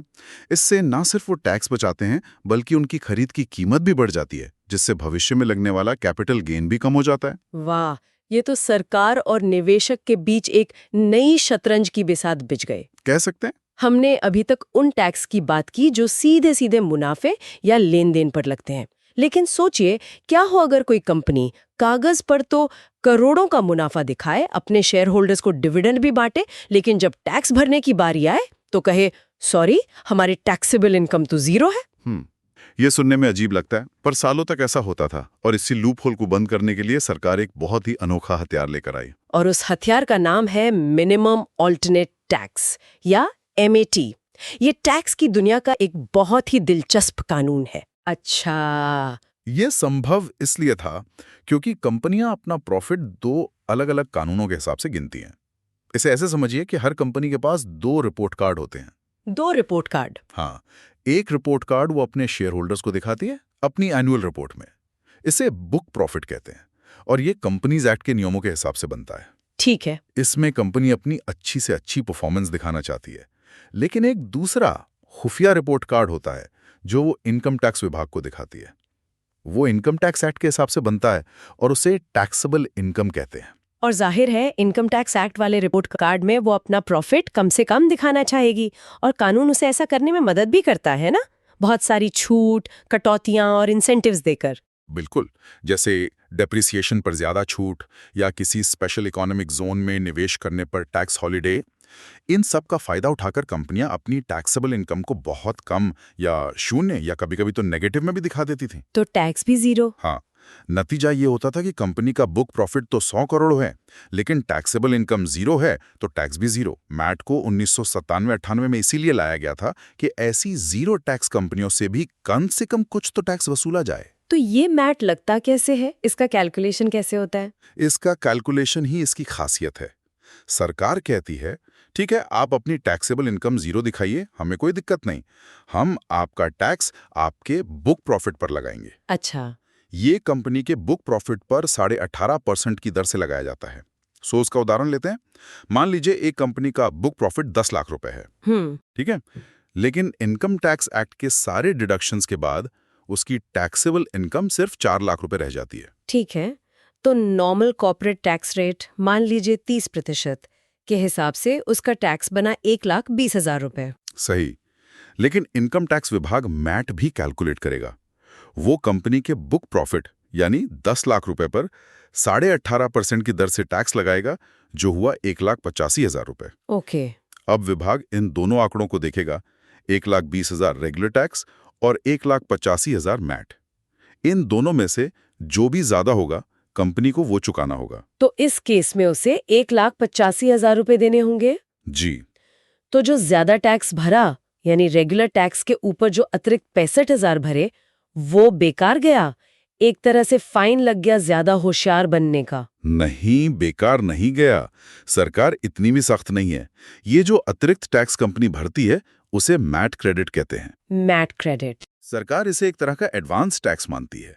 वो कहती है आज आपकी टैक्सेबल इनकम कम है तो हमने बुक प्रॉफिट पर टैक्स ले लिया, लेकिन भविष्य में जब आपकी टैक्सेबल इनकम बढ़ेगी और आपका रेगुलर टैक्स MAT से ज्यादा होगा, तब आप इस क्रेडिट का इस्तेमाल करके अपना टैक्स कम कर लेना। अच्छा, तो ये एक तरह का डिपॉजिट है जो बाद में काम आ सकता है, और इसे इस्तेमाल करने की कोई समय सीमा है? हाँ, और ये भी एक कहानी है। पहले ये अवधि 10 साल थी, लेकिन 2017 में सरकार ने बजट में कई एग्जेम्पशंस और इंसेंटिव्स को हटाना शुरू कर दिया। तब कंपनियों ने कहा, अरे हमारे पास तो सालों का MAT क्रेडिट जमा है, अगर आप ये सारी छूट हटा देंगे तो हम इस क्रेडिट को कभी इस्तेमाल ही नहीं कर पाएंगे। तो उनकी मदद करने के लिए सरकार ने इस अवधि को 10 साल से बढ़ाकर 15 साल कर दिया। और ये MAT लगभग सभी कंपनियों पर लागू होता है? कोई एक्सेप्शंस? हाँ, ये लगभग सभी कंपनियों पर लागू होता है, चाहे वो इंफ्रास्ट्रक्चर में हो, पावर सेक्टर में या फ्री ट्रेड जोन में। हालांकि 2015 में इस पर एक बड़ा विवाद हुआ था। क्या हुआ था? फॉरेन इंस्टीट्यूशनल इन्वेस्टर्स मतलब FIIs पर भी मैट लगा दिया गया था। उन्होंने कहा कि हम पर तो पहले से ही कैपिटल गेन्स पर कम दर वाला टैक्स लगता है, ये मैट लगाना तो डबल टैक्सेशन है। सही बात है। काफी हंगामे के बाद सरकार को झुकना पड़ा और FIIs को सिक्योरिटी से होने वाले कैपिटल गेन्स पर मैट देने से छूट दे दी गई। चलिए अब आगे बढ़ते हैं। ठीक है, अब कॉर्पोरेट टैक्स रिफॉर्म्स पर बात करते हैं।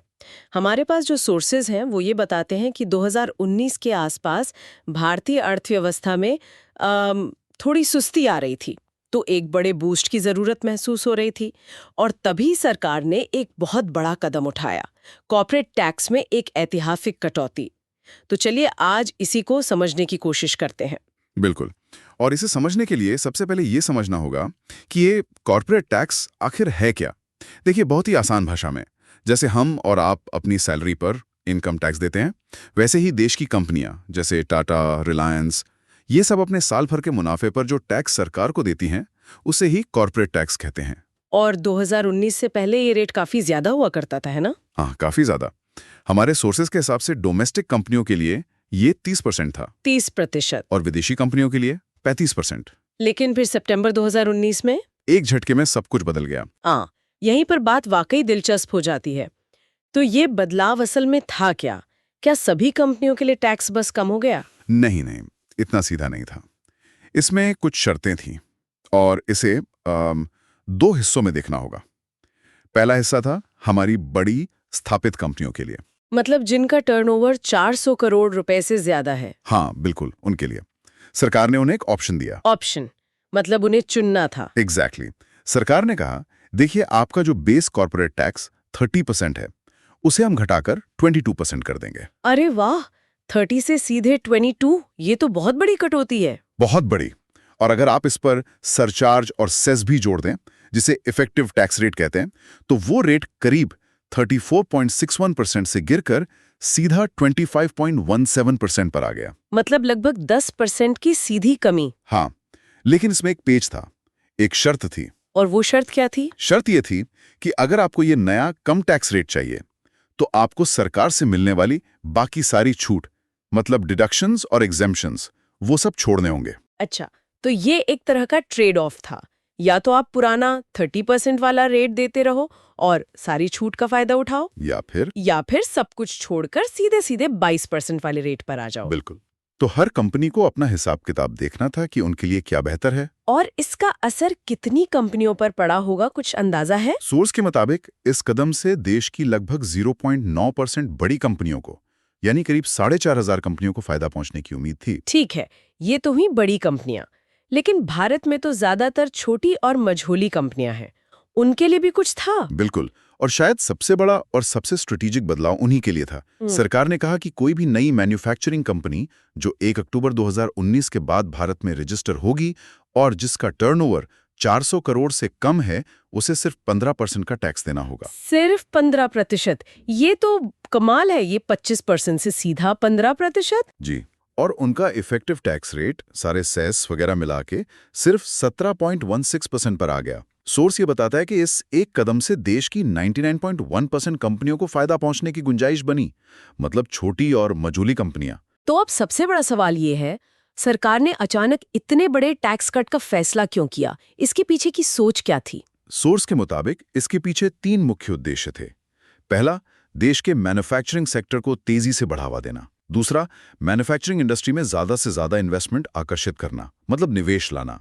और तीसरा, जो सबसे जरूरी है, जब मैन्युफैक्चरिंग और इन्वेस्टमेंट बढ़ेगा तो जाहिर है ज्यादा जॉब्स भी पैदा होंगी। मतलब ये एक चेन रिएक्शन शुरू करने की कोशिश थी। हाँ, और इसका एक और बहुत बड़ा कारण था ग्लोबल कंपटीशन। अच्छा। देखिए, उस समय दुनिया भर में, खासकर हमारे पड़ोसी एशियाई देशों में, एक तरह की टैक्स वॉर चल रही थी। Tax war?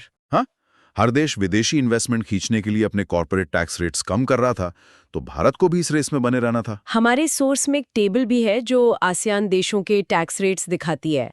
Thailand, Vietnam, Indonesia. सही कहा। उस टेबल को देखिए।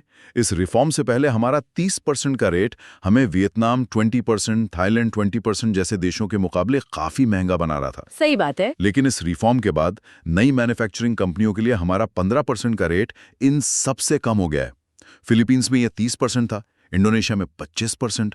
तो अब ये भारत को ग्लोबल इन्वेस्टमेंट के लिए एक बहुत आकर्षक जगह बनाता है। कॉर्पोरेट टैक्स के अलावा एक और जरूरी बदलाव का जिक्र है, डिविडेंड डिस्ट्रीब्यूशन टैक्स, मतलब डीडीटी में। पहले ये समझते हैं कि ये डीडीटी है क्या? जरूर। जब कोई कंपनी मुनाफा कमाती है तो वो उसका एक हिस्सा अपने शेयर होल्डर्स को देती है। इसे डिविडेंड कहते हैं। पहले क्या होता था कि कंपनी ये डिविडेंड शेयर होल्डर्स को देने से पहले उस पर खुद एक टैक्स चुकाती थी, 15% का टैक्स। उसे डीडीटी कहते थे। हाँ, और शेयर होल्डर्स के हाथ में जो डिविडेंड आता था वो टैक्स फ्री होता था। लेकिन फाइनेंशियल ईयर 2020-21 से इसमें एक बड़ा बदलाव आया है ना? हाँ, एक बहुत बड़ा बदलाव। सरकार ने डीडीटी को पूरी तरह खत्म कर दिया। खत्म ही कर दिया? जी। अब कंपनियां डिविडेंड पर कोई टैक्स नहीं देती, वो सीधे पूरा डिविडेंड शेयर होल्डर्स को ट्रांसफर कर देती हैं। अब टैक्स देने की जिम्मेदारी शेयर होल्डर की है। अच्छा। वो अपनी टोटल इनकम के हिसाब से अपने इनकम टैक्स स्लैब के अनुसार इस डिविडेंड पर टैक्स चुकाता है। तो इसका मतलब अगर कोई कम इनकम स्लैब में है तो उसे फायदा होगा, और जो हाई इनकम स्लैब में है उसे अब ज्यादा टैक्स देना पड़ेगा? बिल्कुल सही। पहले सबके लिए एक फ्लैट 15% कट जाता था, भले ही उनकी इनकम कुछ भी हो। अब ये हर व्यक्ति के इनकम स्लैब पर निर्भर करता है। ये तो ज्यादा फेयर लगता है। हाँ, और सोर्स ये भी बताता है कि इस कदम का एक और मकसद विदेशी निवेशकों को आकर्षित करना था, जिन्हें अपने देश में डीडीटी पर चुकाए गए टैक्स का क्रेडिट लेने में मुश्किल होती थी। ये तो हुई देश के अंदर की बात। सोर्स में कुछ दिलचस्प ग्लोबल टैक्स रणनीतियों का भी जिक्र है, जैसे टैक्स इन्वर्जन और ट्रांसफर प्राइसिंग। चलिए इसे समझते हैं। टैक्स इन्वर्जन एक बहुत चालाक तरीका है। इसमें एक बड़ी कंपनी अपना हेडक्वार्टर किसी कम टैक्स वाले देश जैसे बर्मुडा या वर्जिन आइलैंड्स में शिफ्ट कर देती है। सिर्फ कागजों पर? हाँ, सिर्फ कागजों पर। जबकि उसका असली कामकाज और ऑपरेशंस ज्यादा टैक्स वाले देश जैसे यूएस या यूके में ही चलते रहते हैं। तो इससे वो अपने मुनाफे पर कम टैक्स देती है? एग्जैक्टली। ये कानूनी है, पर इसे टैक्स की चोरी का एक सभ्य तरीका माना जाता है। और ये ट्रांसफर प्राइसिंग क्या है? ये और भी दिलचस्प है। इसमें एक मल्टीनेशनल कंपनी की एक ब्रांच जो ज्यादा टैक्स वाले देश में है, वो अपनी ही दूसरी ब्रांच से जो कम टैक्स वाले देश में है, महंगे दाम पर सामान खरीदती है। अपनी ही ब्रांच से? हाँ, इससे ज्यादा टैक्स वाले देश में उसका मुनाफा कम दिखता है और कम टैक्स वाले देश में ज्यादा, और कंपनी ओवरऑल टैक्स बचा लेती है। सोर्स में ईस्ट इंडिया कंपनी का भी एक ऐतिहासिक उदाहरण दिया गया है। तो इन तरीकों से निपटने के लिए दुनिया भर में क्या हो रहा है? इसके लिए OECD और G20 देशों ने मिलकर एक प्रोजेक्ट शुरू किया है, जिसे base erosion and profit shifting यानी बीप्स कहते हैं। बीप्स? हाँ, इसका मकसद ऐसे नियम बनाना है जिससे कंपनियां अपना प्रॉफिट इस तरह लो टैक्स देशों में शिफ्ट न कर पाएं। एक अनुमान के मुताबिक इस वजह से दुनिया भर की सरकारों को हर साल 100 से 240 बिलियन डॉलर का नुकसान होता है। इतना बड़ा नुकसान? और भारत ने इस दिशा में क्या कदम उठाया है? भारत ने 2016 में इक्वलाइजेशन लेवी लगाई। ये उन विदेशी ऑनलाइन सर्विस कंपनियों पर लगती है जिनका भारत में कोई ऑफिस या परमानेंट एस्टैब्लिशमेंट नहीं है, लेकिन वो यहां से कमा रही हैं। जैसे डिजिटल एडवर्टाइजिंग, क्लाउड कंप्यूटिंग या ऑनलाइन सॉफ्टवेयर बेचना? बिल्कुल। इसमें भारतीय क्लाइंट्स द्वारा विदेशी कंपनियों को 1 लाख रुपए से ज्यादा की पेमेंट पर 6% का टैक्स, मतलब एक तरह का विथहोल्डिंग टैक्स लगता है। ये डिजिटल इकोनॉमी में बीप्स की समस्या से निपटने का एक तरीका है। आखिर में 2 और तरह की ड्यूटीज का जिक्र है, काउंटरवेलिंग ड्यूटी यानी CVD और एंटी डंपिंग ड्यूटी। सुनने में एक जैसे लगते हैं, पर इनमें फर्क क्या है? दोनों का मकसद घरेलू बाजार को अनुचित विदेशी प्रतिस्पर्धा से बचाना है, लेकिन वजह अलग अलग है। काउंटरवेलिंग ड्यूटी तब लगाई जाती है जब कोई दूसरा देश अपने एक्सपोर्टर्स को सब्सिडी दे रहा हो। सब्सिडी जैसे? मान लीजिए चीन अपनी स्टील कंपनियों को बहुत सस्ती बिजली दे रहा है, तो उनका स्टील हमारे बाजार में बहुत सस्ता बिकेगा। अच्छा। ये ड्यूटी उस सब्सिडी के असर को बराबर कर देती है। अच्छा। तो फिर एंटी डंपिंग ड्यूटी क्या है? एंटी डंपिंग ड्यूटी तब लगती है जब कोई विदेशी कंपनी अपने प्रोडक्ट्स को हमारे देश में उसकी फेयर मार्केट प्राइस से भी कम कीमत पर बेच रही हो। लागत से भी कम। कोई ऐसा क्यों करेगा? इसका मकसद हो सकता है कि वो हमारे घरेलू उद्योग को खत्म कर दे। एक बार कंपटीशन खत्म हो गया, फिर वो दाम बढ़ा देंगे। मतलब एक में सरकार की सब्सिडी निशाने पर है और दूसरे में कंपनी की प्राइसिंग स्ट्रैटेजी। बिल्कुल। और ये दोनों ही ड्यूटीज वर्ल्ड ट्रेड ऑर्गेनाइजेशन यानी WTO के नियमों के तहत पूरी जांच पड़ताल के बाद ही लगाई जा सकती हैं। तो ये थी कॉर्पोरेट टैक्स रिफॉर्म्स और उससे जुड़े कुछ अहम ग्लोबल और डोमेस्टिक कॉन्सेप्ट्स पर एक गहरी नज़र। इससे ये बात साफ होती है कि टैक्स नीतियां सिर्फ आंकड़ों का खेल नहीं है। ये सीधे तौर पर देश में इन्वेस्टमेंट, जॉब्स और ग्लोबल मार्केट में हमारी जगह को प्रभावित करती हैं। चलिए आगे बढ़ते हैं। ठीक है, अब हम लेजिटिमेसी और टैक्सेशन पर चर्चा करेंगे। ये शब्द सुनने में थोड़े भारी लगते हैं, पर असल में ये हमारी रोजमर्रा की जिंदगी से बहुत गहरे जुड़े हुए हैं। हम सब टैक्स भरते हैं या कम से कम इस बारे में बात तो जरूर करते हैं, पर क्या ये रिश्ता सिर्फ पैसे का है या फिर भरोसे का? यहीं पर लेजिटिमेसी का पूरा कॉन्सेप्ट आता है। ये सिर्फ कानूनी अधिकार की बात नहीं है, ये सामाजिक स्वीकार्यता की बात है।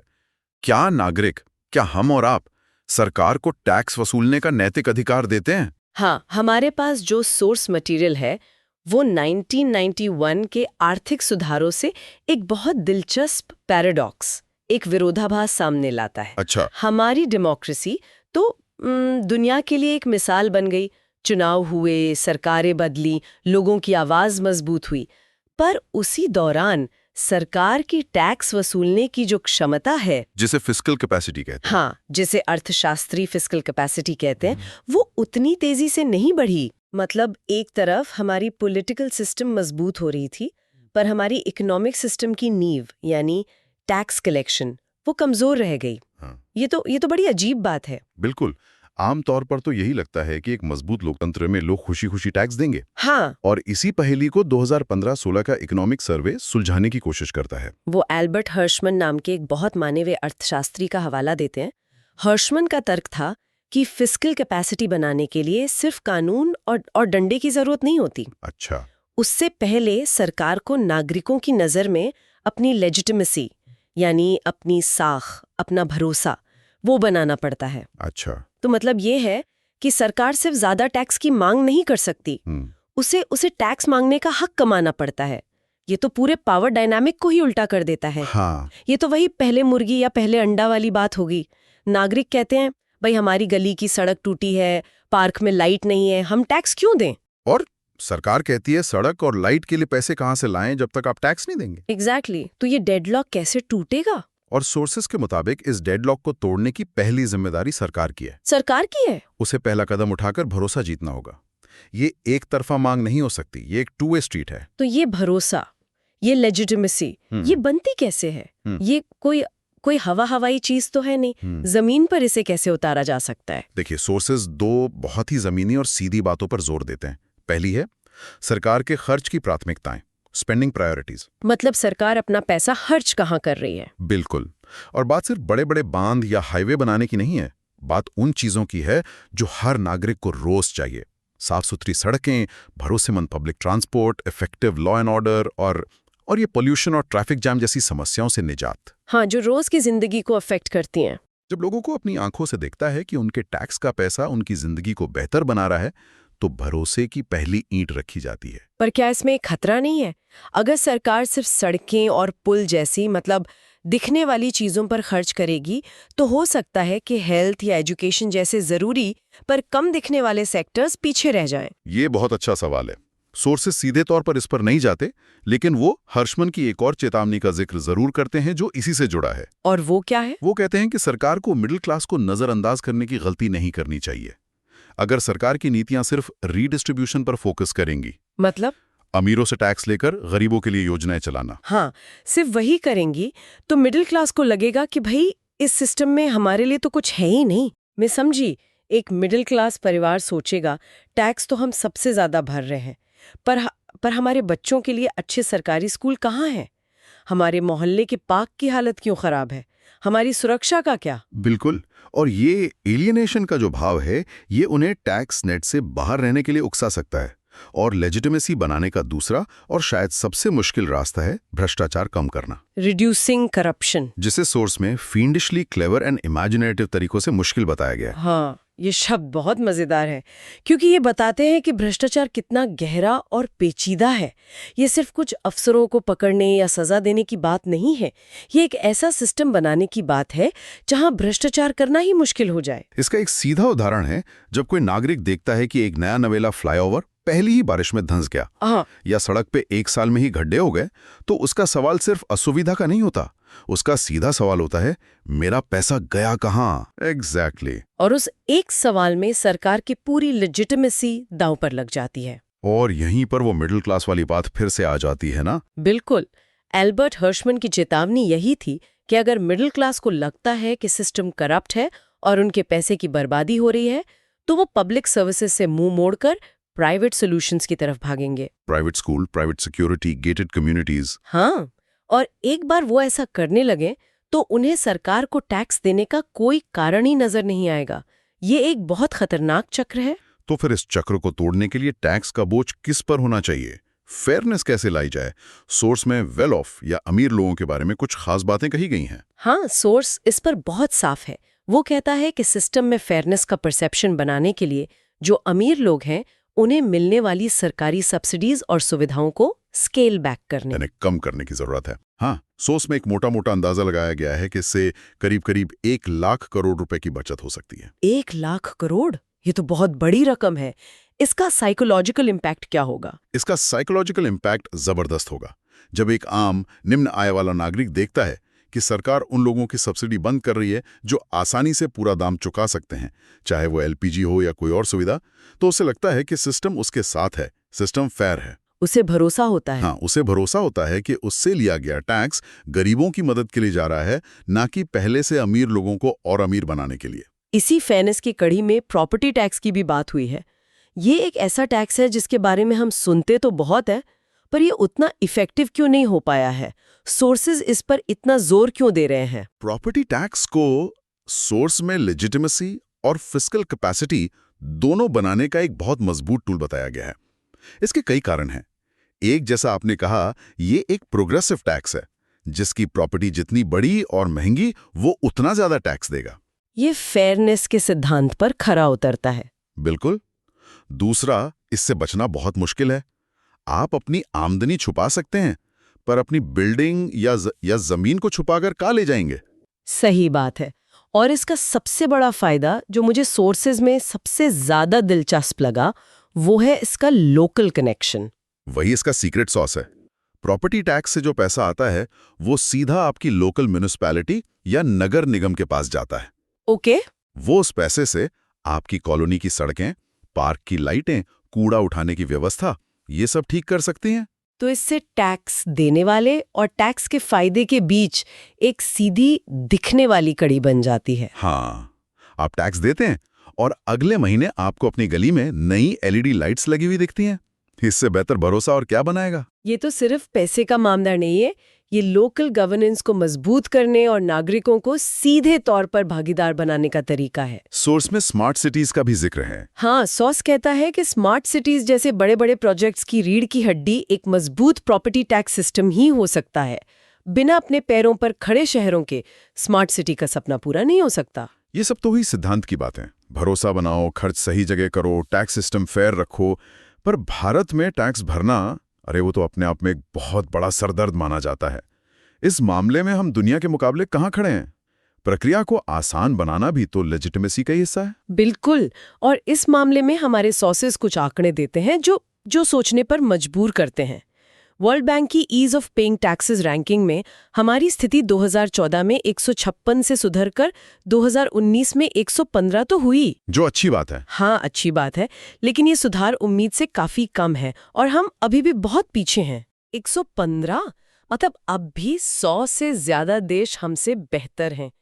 पर सिर्फ रैंक ही नहीं, असल में समय कितना बर्बाद होता है। असल कहानी वहीं छुपी है। कुछ और आंकड़े देखिए। भारत में एक बिजनेस को साल में औसतन 12 बार टैक्स पेमेंट करना पड़ता है। इसकी तुलना में चीन में 7 और ब्राजील में 10 बार। लेकिन सबसे चौंकाने वाला आंकड़ा समय की बर्बादी का है। अच्छा। भारत में टैक्स कंप्लायंस पर, यानी सारे नियम कानून पूरे करने में, एक कंपनी के साल में 250 से 254 घंटे लगते हैं। 250 घंटे? रुकिए, इसका हिसाब लगाते हैं। अगर दिन में 8 घंटे काम करें तो ये 31 दिन से ज्यादा हुए। हाँ। मतलब एक पूरा महीना हर साल सिर्फ टैक्स की कागजी कार्यवाही में चला जाता है। सोचिए, इतना समय तो कोई बिजनेस अपने प्रोडक्ट को बेहतर बनाने या नए ग्राहक ढूंढने में लगा सकता है। बिल्कुल। यही तो बात है। और जब आप इसकी तुलना चीन से करते हैं, जहां सिर्फ 138 घंटे लगते हैं, तो तस्वीर और साफ हो जाती है। हम लगभग 2 गुना समय सिर्फ प्रक्रिया में बर्बाद कर रहे हैं। और सोर्स ये भी बताता है कि 2009 से 2019 के बीच ये समय भारत में कम होने के बजाय और बढ़ गया है। हाँ, अगर हमें $5 ट्रिलियन की इकोनॉमी बनना है, तो हम अपने एंटरप्रेन्योर्स के सबसे कीमती एसेट, यानी उनके समय को इस तरह बर्बाद नहीं कर सकते। तो ये एक बहुत बड़ी स्ट्रक्चरल प्रॉब्लम है। इस समस्या को सुलझाने के लिए हाल के वर्षों में सरकार ने क्या कदम उठाए हैं? सोर्स में transparent taxation honouring the honest platform का जिक्र है। ये सुनने में तो बहुत अच्छा लगता है, पर असल में है क्या? ये अगस्त 2020 में लॉन्च हुआ एक बहुत बड़ा रिफॉर्म है। इसका मकसद टैक्स सिस्टम से इंसानी दखलंदाजी और उससे जुड़े डर और भ्रष्टाचार को कम करना है। इसके 3 मुख्य स्तंभ हैं।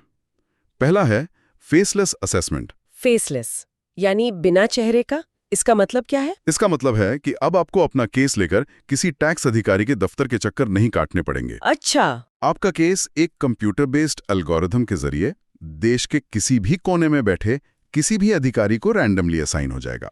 तो आपको पता नहीं होगा कि आपका केस कौन देख रहा है, और अधिकारी को पता नहीं होगा कि वो किसका केस देख रहा है। सारा कम्युनिकेशन ऑनलाइन और अनोनिमस तरीके से होता है। इससे सेटिंग करने या डराने धमकाने की गुंजाइश खत्म हो जाती है। ठीक है, तो असेसमेंट फेसलेस हो गया, जिससे अफसर से सीधे मिलने का झंझट और डर खत्म हुआ। लेकिन मान लीजिए उस एनोनिमस असेसमेंट से मैं खुश नहीं हूं, मुझे लगता है कि वो गलत है। क्या मुझे अपील के लिए फिर से उसी पुराने सिस्टम में जाना होगा? नहीं, और यही इसका दूसरा स्तंभ है, फेसलेस अपील्स। अच्छा। अगर आप असेसमेंट से खुश नहीं हैं और अपील करना चाहते हैं, तो वो प्रक्रिया भी अब पूरी तरह से फेसलेस है। आपकी अपील भी रैंडमली किसी और शहर के किसी अधिकारी को असाइन होगी। तो ये पूरे प्रोसेस को एंड टू एंड ऑब्जेक्टिव और इम्पार्शियल बनाने की कोशिश है। बिल्कुल। और इसका तीसरा पिलर है टैक्स पेयर्स चार्टर। चार्टर? ये क्या होता है? ये तो सुनने में किसी घोषणा पत्र जैसा लगता है। ये एक तरह से सरकार और टैक्स पेयर के बीच का एक वादा है, एक सोशल कॉन्ट्रैक्ट है। इसमें टैक्स डिपार्टमेंट की कुछ जिम्मेदारियां साफ साफ लिखी गई हैं, जैसे हर टैक्स पेयर को डिफॉल्ट रूप से ईमानदार मानना। अच्छा, ये तो बड़ी बात है। हाँ, उनके साथ निष्पक्ष और विनम्र व्यवहार करना, उनकी निजी जानकारी को गोपनीय रखना और अपील के मामलों में समय पर फैसले लेना। ये तो बहुत अच्छा लगता है कागज पर क्या इसमें टैक्स पेयर की भी कोई जिम्मेदारी बताई गई है? हाँ, ये 2 वे स्ट्रीट है। चार्टर में टैक्स पेयर की भी कुछ जिम्मेदारियां हैं, जैसे पूरी और सही जानकारी ईमानदारी से देना, अपने रिकॉर्ड्स ठीक से रखना और समय पर टैक्स चुकाना। ये रिश्ते को एडवर्टेरियल से बदलकर कोलैबोरेटिव बनाने की एक कोशिश है। डर भी है, पर फिर भी अगर कोई विवाद हो, कोई शिकायत हो, सिस्टम में कोई खामी हो, तो एक आम आदमी कहाँ जाए? कोर्ट कचहरी के चक्कर तो बहुत लंबे और महंगे होते हैं।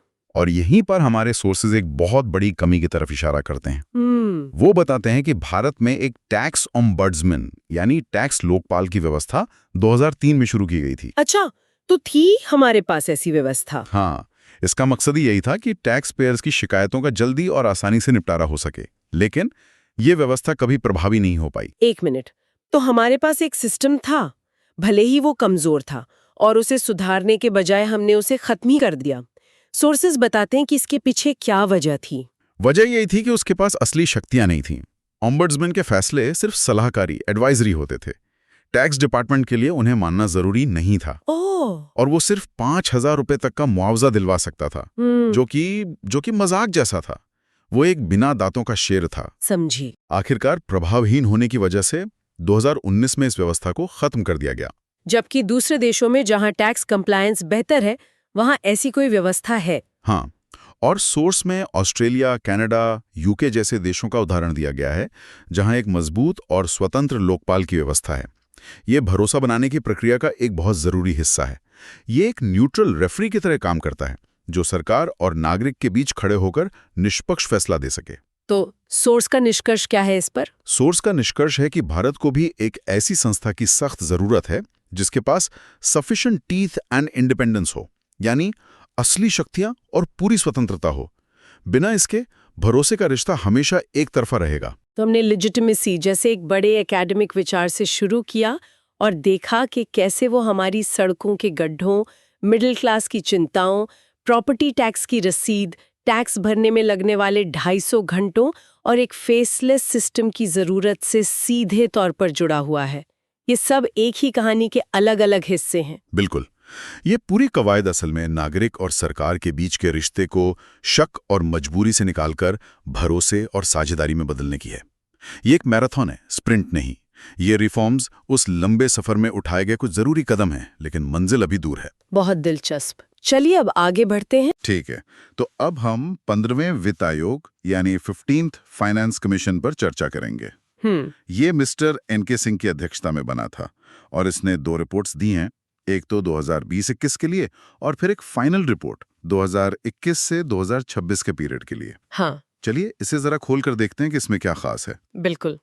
और देखिए, किसी भी फाइनेंस कमीशन का सबसे जरूरी काम होता है ये तय करना कि केंद्र सरकार जो टैक्स इकट्ठा कहती है उसे राज्यों के बीच कैसे बांटा जाए। अच्छा। इस पूरी प्रक्रिया को कहते हैं डिवोल्यूशन ऑफ टैक्सेस। और इसके 2 हिस्से होते हैं, एक वर्टिकल और एक हॉरिजॉन्टल। वर्टिकल और हॉरिजॉन्टल, इसे थोड़ा आसान भाषा में समझाएंगी? जरूर। देखिए, वर्टिकल डिवोल्यूशन का मतलब है कि केंद्र अपने टोटल टैक्स पूल में से कितना हिस्सा सभी राज्यों को मिलाकर देगा। ओके। जैसे मान लीजिए केंद्र ने 100 रुपए जमा किए, तो कमीशन ने कहा कि उसमें से 41 रुपए राज्यों को दिए जाएं। तो ये 41% हो गया वर्टिकल डिवोल्यूशन। समझ गया। अब असली चुनौती, मतलब जो असली बहस होती है, वो आती है हॉरिजॉन्टल डिवोल्यूशन में। मतलब उन 41 रुपयों को अब अलग अलग राज्यों में कैसे बांटा जाएगा? उत्तर प्रदेश को कितना, केरला को कितना? एग्जैक्टली, बिल्कुल सही। वो 41 रुपए उत्तर प्रदेश को ज्यादा मिलेंगे या तमिलनाडु को, महाराष्ट्र को कितना मिलेगा या बिहार को, ये तय करना ही हॉरिजॉन्टल डिवोल्यूशन है। और इसके लिए तो कई पैमाने होंगे। हाँ, बहुत सारे, जैसे इनकम, आबादी, जंगल का एरिया कितना है, टैक्स कलेक्शन में राज्य कितनी मेहनत कर रहा है, ये सब देखा जाता है। और यहीं पर सबसे ज्यादा आप कह सकते हैं खींचतान होती है। हाँ, समझ गया। और इसी बहस से जुड़ा एक पॉइंट यहाँ सोर्स में दिया गया है कि कमीशन ने अपने पूरे अवार्ड पीरियड के लिए 2011 की जनगणना के आंकड़े इस्तेमाल किए। हाँ, ये थोड़ा अजीब नहीं लगता? 2011 से अब तक तो 1 दशक से ज्यादा हो गया है। कुछ राज्यों की आबादी, उनकी जरूरतें, सब कुछ काफी बदल गया होगा। ये एक बहुत ही वैलिड पॉइंट है और ये हमेशा एक बड़ा राजनीतिक मुद्दा रहता है। लेकिन यहीं पर 15वें वित्त आयोग ने एक बहुत ही दिलचस्प और कह सकते हैं कि एक साहसी कदम उठाया है। अच्छा, क्या और किया है? सोर्स बताता है कि कमीशन ने एक नया डेमोग्राफिक परफॉर्मेंस क्राइटेरियन इस्तेमाल किया है। Demographic performance. हाँ, इसका मतलब है कि जिन राज्यों ने अपनी जनसंख्या को कंट्रोल करने में अच्छा काम किया है, जिनकी फर्टिलिटी रेट कम है, उन्हें इस बंटवारे में एक तरह का इनाम मिलेगा। ओहो। तो ये एक तरह से जनसंख्या नियंत्रण को इंसेंटिवाइज करने का तरीका है। ये तो पिछली कमीशंस के मुकाबले एक बड़ा बदलाव है। ये एक फंडामेंटल पॉलिसी शिफ्ट है। आप सोचिए, दशकों से खासकर दक्षिणी राज्य ये शिकायत करते थे कि हमने परिवार नियोजन पर इतना काम किया, अपनी आबादी को स्थिर किया, और अब टैक्स बंटवारे में हमें इसका नुकसान हो रहा है। जबकि उनकी आबादी कम है तो उन्हें हिस्सा भी कम मिलता है। बिल्कुल, जबकि ज्यादा आबादी वाले राज्यों को ज्यादा पैसा मिल जाता है। तो ये डेमोग्राफिक परफॉर्मेंस क्राइटेरियन उसी दशकों पुरानी शिकायत को एड्रेस करने का एक तरीका है। ये पॉपुलेशन साइज की जगह पॉपुलेशन मैनेजमेंट को पुरस्कृत कर रहा है। लेकिन क्या इससे उन राज्यों में असंतोष नहीं बढ़ेगा जिनकी आबादी ज्यादा है? वो तो कहेंगे कि हमें ज्यादा लोगों की देखभाल करनी है। बिल्कुल बन सकता है ये मुद्दा, और ये एक बहुत बड़ा ट्रेड ऑफ है। बड़े आबादी वाले राज्यों का तर्क भी अपनी जगह सही है कि उनके ऊपर ज्यादा लोगों को शिक्षा, स्वास्थ्य, रोजगार देने का दबाव है। वहीं कम आबादी वाले राज्य कहते हैं कि हमने बेहतर शासन और सामाजिक सुधारों में इन्वेस्ट किया है, तो हमें सजा क्यों मिले। तो कमीशन ने इन दोनों तर्कों के बीच एक संतुलन बनाने की कोशिश की है। अच्छा, तो ये तो हुई टैक्स के बंटवारे की बात, लेकिन सोर्स में ग्रांट्स एंड एड्स का भी जिक्र है। यहाँ तो 10.3 लाख करोड़ का आंकड़ा है। ये बहुत बड़ी रकम है। हाँ, और ये समझना जरूरी है कि ये पैसा उस 41% डिवोल्यूशन के ऊपर से है। ये अलग अलग हिस्सों में बटा है। सबसे पहले है revenue deficit grants. Revenue deficit grants, जी, ये 17 राज्यों को उनके राजस्व घाटे को, मतलब आमदनी और खर्च के अंतर को पूरा करने के लिए दिए जाएंगे। एक मिनट, तो ये एक तरह से उस कमजोर राज्य के लिए संजीवनी जैसा हुआ, ताकि वो अपने पैरों पर खड़ा रह सके और बेसिक काम न रुके। बिल्कुल सही शब्द इस्तेमाल किया आपने, संजीवनी। ये एक सेफ्टी नेट है। फिर दूसरा बड़ा हिस्सा है लोकल बॉडीज के लिए, यानी नगर पालिकाओं और पंचायतों के लिए। हाँ, शहरी और ग्रामीण स्थानीय निकायों के लिए। ये ग्रास रूट डेमोक्रेसी को मजबूत करने के लिए बहुत जरूरी है, ताकि विकास का पैसा सीधे गांवों और शहरों तक पहुंचे। सही बात है। तीसरा है डिजास्टर मैनेजमेंट ग्रांट्स, जो क्लाइमेट चेंज के इस दौर में और भी जरूरी हो गया है। और ये सेक्टर स्पेसिफिक और स्टेट स्पेसिफिक ग्रांट्स क्या हैं? यहाँ सोर्स में स्वास्थ्य, शिक्षा, कृषि जैसे 8 सेक्टर्स का जिक्र है। चौथा हिस्सा वही है सेक्टर स्पेसिफिक ग्रांट्स। कमीशन ने स्वास्थ्य, स्कूली शिक्षा, कृषि सुधार जैसे राष्ट्रीय महत्व के क्षेत्रों की पहचान की और उनके लिए अलग से ग्रांट की सिफारिश की। और यहाँ एक सवाल उठता है, ये जो सेक्टर स्पेसिफिक ग्रांट्स हैं, क्या इससे केंद्र का राज्यों के विषयों पर कंट्रोल नहीं बढ़ जाता? स्वास्थ्य और कृषि तो राज्य के विषय हैं। ये एक classic cooperative versus cohesive federalism की बहस है। आलोचक कहते हैं कि ये राज्यों की स्वायत्ता में दखल है। वहीं इसका समर्थन करने वाले कहते हैं कि ये राष्ट्रीय लक्ष्यों को प्राप्त करने का एक तरीका है। जैसे अगर देश से टीबी खत्म करना है तो सभी राज्यों को एक साथ मिलकर काम करना होगा। ये ग्रांट्स उसी दिशा में एक प्रोत्साहन है। समझ गया। और आखिर में 5वां है स्टेट स्पेसिफिक ग्रांट्स, जो एक तरह का कैच ऑल फंड है, जो कुछ राज्यों की विशेष जरूरतों को पूरा करने के लिए है, जो शायद किसी और ग्रांट में कवर ना हो रही हो। ओके, तो एक बहुत ही मल्टी लेयर्ड सपोर्ट सिस्टम है। अब इसी से जुड़ा एक और बहुत दिलचस्प पहलू है डिफेंस और इंटरनल सिक्योरिटी की फंडिंग। एक modernisation fund for defence and internal security या MFDIS बनाने की बात कही गई है। ये क्या है? ये एक बहुत बड़ा और लंबे समय से, मतलब जिसकी प्रतीक्षा थी, वो सुधार है। होता ये था कि रक्षा मंत्रालय को बजट में जो पैसा मिलता था, अगर वो 31 मार्च तक खर्च नहीं हुआ तो वो लैप्स हो जाता था सरकार के खजाने में वापस। बिल्कुल। अब आप सोचिए, राफेल जैसे फाइटर जेट की डील या किसी सबमरीन को बनाने का प्रोजेक्ट सालों चलता है। आप एक साल में पूरा पेमेंट नहीं कर सकते।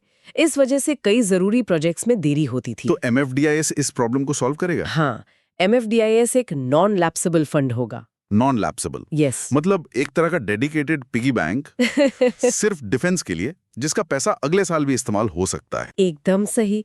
ये ऐसा है जैसे आपने घर बनाने के लिए एक अलग बैंक अकाउंट खोला है। उस अकाउंट का पैसा सिर्फ घर बनाने में ही खर्च होगा, रोज के किराना या बिजली के बिल में नहीं।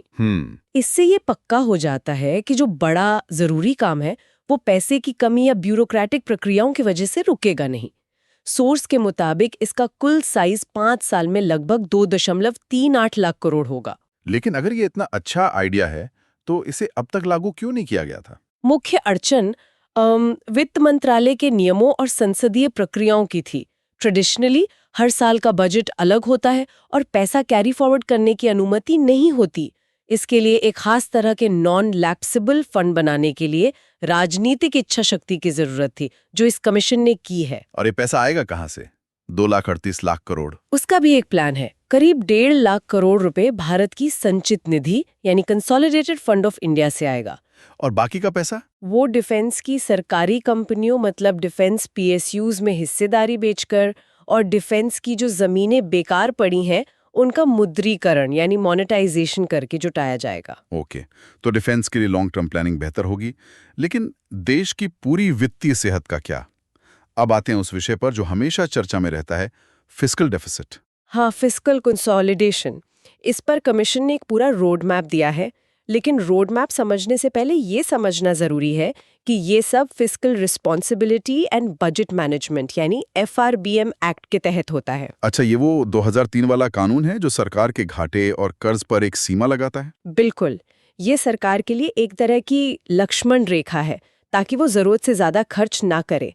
तो कमीशन ने इसी को ध्यान में रखते हुए सुझाव दिया है कि केंद्र सरकार को 2025-26 तक अपने वित्तीय घाटे को GDP के 4% तक लाना है। ये धीरे धीरे कम करने का प्लान है। हाँ, एक ग्रेजुअल रिडक्शन पाथ है। एकदम से कटौती करने से इकोनॉमी को झटका लग सकता है। राज्यों के लिए भी एक ग्लाइड पाथ सुझाया गया है। उनके लिए क्या टारगेट है? उनका घाटा GSDP के हिसाब से धीरे धीरे कम करना है और 2023 से 26 के दौरान इसे 3% के स्तर पर लाना है। यहाँ पर एक शर्त भी है। मैंने पढ़ा कि राज्यों को 0.5% अतिरिक्त उधार लेने की अनुमति मिल सकती है अगर वे पावर सेक्टर रिफॉर्म्स करते हैं। हाँ, ये तो गाजर और छड़ी वाली बात हो गई। बिल्कुल। ये राज्यों को बिजली क्षेत्र में सुधार के लिए प्रोत्साहित करने का एक बहुत ही स्मार्ट तरीका है। कई राज्यों के लिए उनका बिजली विभाग एक सफेद हाथी बन चुका है। भारी घाटा, चोरी, अक्षमता, और वो घाटा पूरे राज्य के बजट पर बोझ डालता है। सही बात है। तो कमीशन कह रहा है कि आप इस मुश्किल सुधार को कीजिए और बदले में आपको बाजार से थोड़ा और पैसा उधार लेने की छूट मिलेगी। और कमीशन ने FRBM एक्ट की समीक्षा की भी बात कही है। क्यों? क्या मौजूदा कानून काफी नहीं है? क्योंकि कोविड जैसी महामारी ने हमें सिखाया है कि हमें अपने फिजिकल नियमों में थोड़ी फ्लेक्सिबिलिटी की जरूरत है। जब कोई असाधारण संकट आता है तो सरकार को ज्यादा खर्च करना पड़ता है, तब पुराने सख्त नियम आड़े आ सकते हैं। इसलिए एक हाई पावर इंटरगवर्नमेंटल ग्रुप बनाने का सुझाव है जो मौजूदा एक्ट की समीक्षा करे और शायद एक नया ज्यादा आधुनिक फ्रेमवर्क तैयार करे जो स्थिरता भी दे और जरूरत पड़ने पर लचीलापन भी। ठीक है, तो फाइनेंस कमीशन ने एक क्लियर रोड मैप दिया है, लेकिन अब जरा भारत के टैक्स सिस्टम के भविष्य पर नजर डालते हैं। हमारे सोर्सेस कहते हैं कि सुधारों की गति खासकर डायरेक्ट टैक्स में धीमी रही है। हाँ, और यहीं पर भविष्य का रोड मैप आता है। पहला और सबसे महत्वपूर्ण सुझाव कॉर्पोरेट टैक्स को लेकर है। सोर्स में साफ कहा गया है कि कंपनियों को मिलने वाली सभी तरह की छूट यानी डिडक्शंस एंड एग्जेम्पशंस को धीरे धीरे खत्म कर देना चाहिए और बेस रेट को कम कर देना चाहिए। हाँ, लक्ष्य एक ही है, सिस्टम को सरल बनाना। अभी क्या होता है कि दर्जनों तरह की छूट होती हैं और हर कंपनी अपने CA से पूछती है कि कैसे टैक्स बचाया जाए। अगर सिस्टम सरल हो, एक रेट हो और कोई छूट न हो तो कंप्लायंस बहुत आसान हो जाएगा। और GST के बारे में क्या? वो तो अब हम सबकी जिंदगी का एक अहम हिस्सा बन चुका है। GST के लिए दो मुख्य बातें हैं जो हर छोटा बड़ा बिजनेस वाला महसूस करता है। पहली, ईज ऑफ फाइलिंग। फाइलिंग की प्रक्रिया को और भी ज्यादा सरल और यूजर फ्रेंडली बनाया जाए। दूसरी, technical glitches. GST filing system में जो तकनीकी दिक्कतें आती हैं वो बहुत परेशान करती हैं। ये वैसा ही है जैसे आप IRCTC पर तत्काल टिकट बुक करने की कोशिश कर रहे हो और वेबसाइट बार बार क्रैश हो जाए। बड़ा फ्रस्ट्रेटिंग होता है वो। हाँ, तो इन ग्लिचेस को प्रायोरिटी पर ठीक किया जाना चाहिए। यहाँ एक और बहुत दिलचस्प बात लिखी है, ईज ऑफ पेइंग टैक्सेस को बढ़ाने की जरूरत है और हमें चीन, ब्राजील जैसे देशों से सीखना चाहिए। इसका असल में क्या मतलब है? इसका मतलब है एक ऐसा टैक्स सिस्टम बनाना जहां टैक्स पेयर और टैक्स डिपार्टमेंट के बीच एक भरोसे का रिश्ता हो, डर का नहीं। अच्छा। और इसी से जुड़ा एक बहुत महत्वपूर्ण पॉइंट है टैक्स एडमिनिस्ट्रेशन में ह्यूमन इंटरफेस को कम करना। मतलब टैक्स भरने वाले और टैक्स लेने वाले अधिकारी के बीच सीधी मुलाकात कम से कम हो, ताकि पारदर्शिता बढ़े और भ्रष्टाचार की गुंजाइश कम हो। एग्जैक्टली। जब ज्यादातर काम ऑनलाइन और फेसलेस तरीके से होगा तो मनमाने की गुंजाइश कम हो जाती है। सोर्स कहता है कि टैक्स पेयर के मन में जो डर और अविश्वास है उसे खत्म करना बहुत जरूरी है। जब लोग सिस्टम पर भरोसा करेंगे तभी वो स्वेच्छा से वॉलंटरी टैक्स का पालन करेंगे। ये बात तो बिल्कुल सही है। अब आते हैं पर्सनल इनकम टैक्स पर। आम आदमी की सबसे बड़ी उम्मीद यही रहती है कि टैक्स रेट कम हो जाए। इस पर क्या कहा गया है? सोर्स के अनुसार इनकम टैक्स के रेट्स को सीधे सीधे कम करना शायद व्यवहारिक न हो, क्योंकि सरकार को देश चलाने के लिए रेवेन्यू की जरूरत है। ये तो है। इसके बजाय एक ऐसा पॉलिसी फ्रेमवर्क बनाने की जरूरत है जो लोगों के व्यवहार में बदलाव लाए। सुझाव ये है कि उन लोगों को टैक्स नेट में लाने पर फोकस किया जाए जो अभी टैक्स नहीं देते लेकिन उन्हें देना चाहिए, मतलब टैक्स बेस को चौड़ा करना। और जो लोग पहले से टैक्स दे रहे हैं उनके लिए क्या है? उनके लिए सुझाव है कि मौजूदा कटौतियों और छूटों यानी डिडक्शंस और एग्जेम्पशंस को धीरे धीरे खत्म किया जाए। आज देखिए ATC, ATD, HRA, LTA इतनी सारी छूट है कि एक आम आदमी कंफ्यूज हो जाता है। हाँ, नई टैक्स व्यवस्था इसी दिशा में एक कदम था। बिल्कुल, लक्ष्य है कि सिस्टम इतना सरल हो जाए कि आपको टैक्स बचाने के लिए निवेश करने की जरूरत न पड़े, आप अपनी जरूरत के हिसाब से निवेश करें। एक और बड़ी समस्या जिसका यहाँ जिक्र है, मुकदमेबाजी और देरी, लिटिगेशंस एंड डिलेज। टैक्स से जुड़े मामले सालों साल चलते रहते हैं। हाँ, और ये एक बहुत बड़ी समस्या है। इससे न सिर्फ टैक्स पेयर्स को बहुत परेशानी और हरासमेंट होती है, बल्कि सरकार का भी कीमती समय और पैसा अदालतों में बर्बाद होता है। हजारों करोड़ रुपए के टैक्स विवाद सालों से अटके पड़े हैं। तो इसका हल क्या है? इसे हल करने के लिए तेज और वैकल्पिक तरीकों जैसे मीडिएशन या आर्बिट्रेशन को इस्तेमाल करने की जरूरत है, ताकि मामले कोर्ट के बाहर जल्दी सुलझें। तो आखिर में भविष्य को लेकर क्या अनुमान है? क्या हम उम्मीद कर सकते हैं कि हमारा टैक्स कलेक्शन बेहतर होगा? सॉस इस मामले में काफी आशावादी यानी ऑप्टिमिस्टिक है। इसमें कहा गया है कि सरकार ने महामारी के दौरान जो एजाइल फिस्कल पॉलिसी रिस्पॉन्स सिखाया, मतलब जैसी जरूरत पड़ी वैसे तेजी से फैसले लिए। हाँ, उस अप्रोच को जारी रखने की जरूरत है। दुनिया में अभी भी जियोपॉलिटिकल अनसर्टेनिटीज हैं, तो हम एक रिजिड प्लान के साथ नहीं चल सकते। और लंबे समय में टैक्स कलेक्शन पर क्या असर पड़ेगा? लंबे समय में यानी 2025-26 तक ये अनुमान है कि पिछले दशक में हुए सुधारों का असर दिखेगा, जैसे स्ट्रक्चरल रिफॉर्म्स, गवर्नेंस रिफॉर्म्स और सबसे जरूरी डिजिटल इंफ्रास्ट्रक्चर का व्यापक उपयोग, UPI से लेकर GSTN तक। इन सब वजहों से टैक्स कलेक्शन में काफी बढ़ोतरी की उम्मीद है, जिसे टेक्निकल भाषा में हाई टैक्स बोएंसी कहते हैं। टैक्स बोएंसी? हाँ, इसका सीधा मतलब है कि अगर इकोनॉमी 10% से बढ़ती है तो टैक्स कलेक्शन शायद 12% या 13% से बढ़ेगा, और जब सरकार के पास ज्यादा पैसा आएगा तो वो विकास पर ज्यादा खर्च कर पाएगी। Okay, so we hope you liked our today's discussion on Chapter 18, Tax Structure in India of Indian Economy by Ramesh Singh. For more such discussions on UPSC topics, subscribe to the UPSC podcast channel. धन्यवाद। जय हिंद।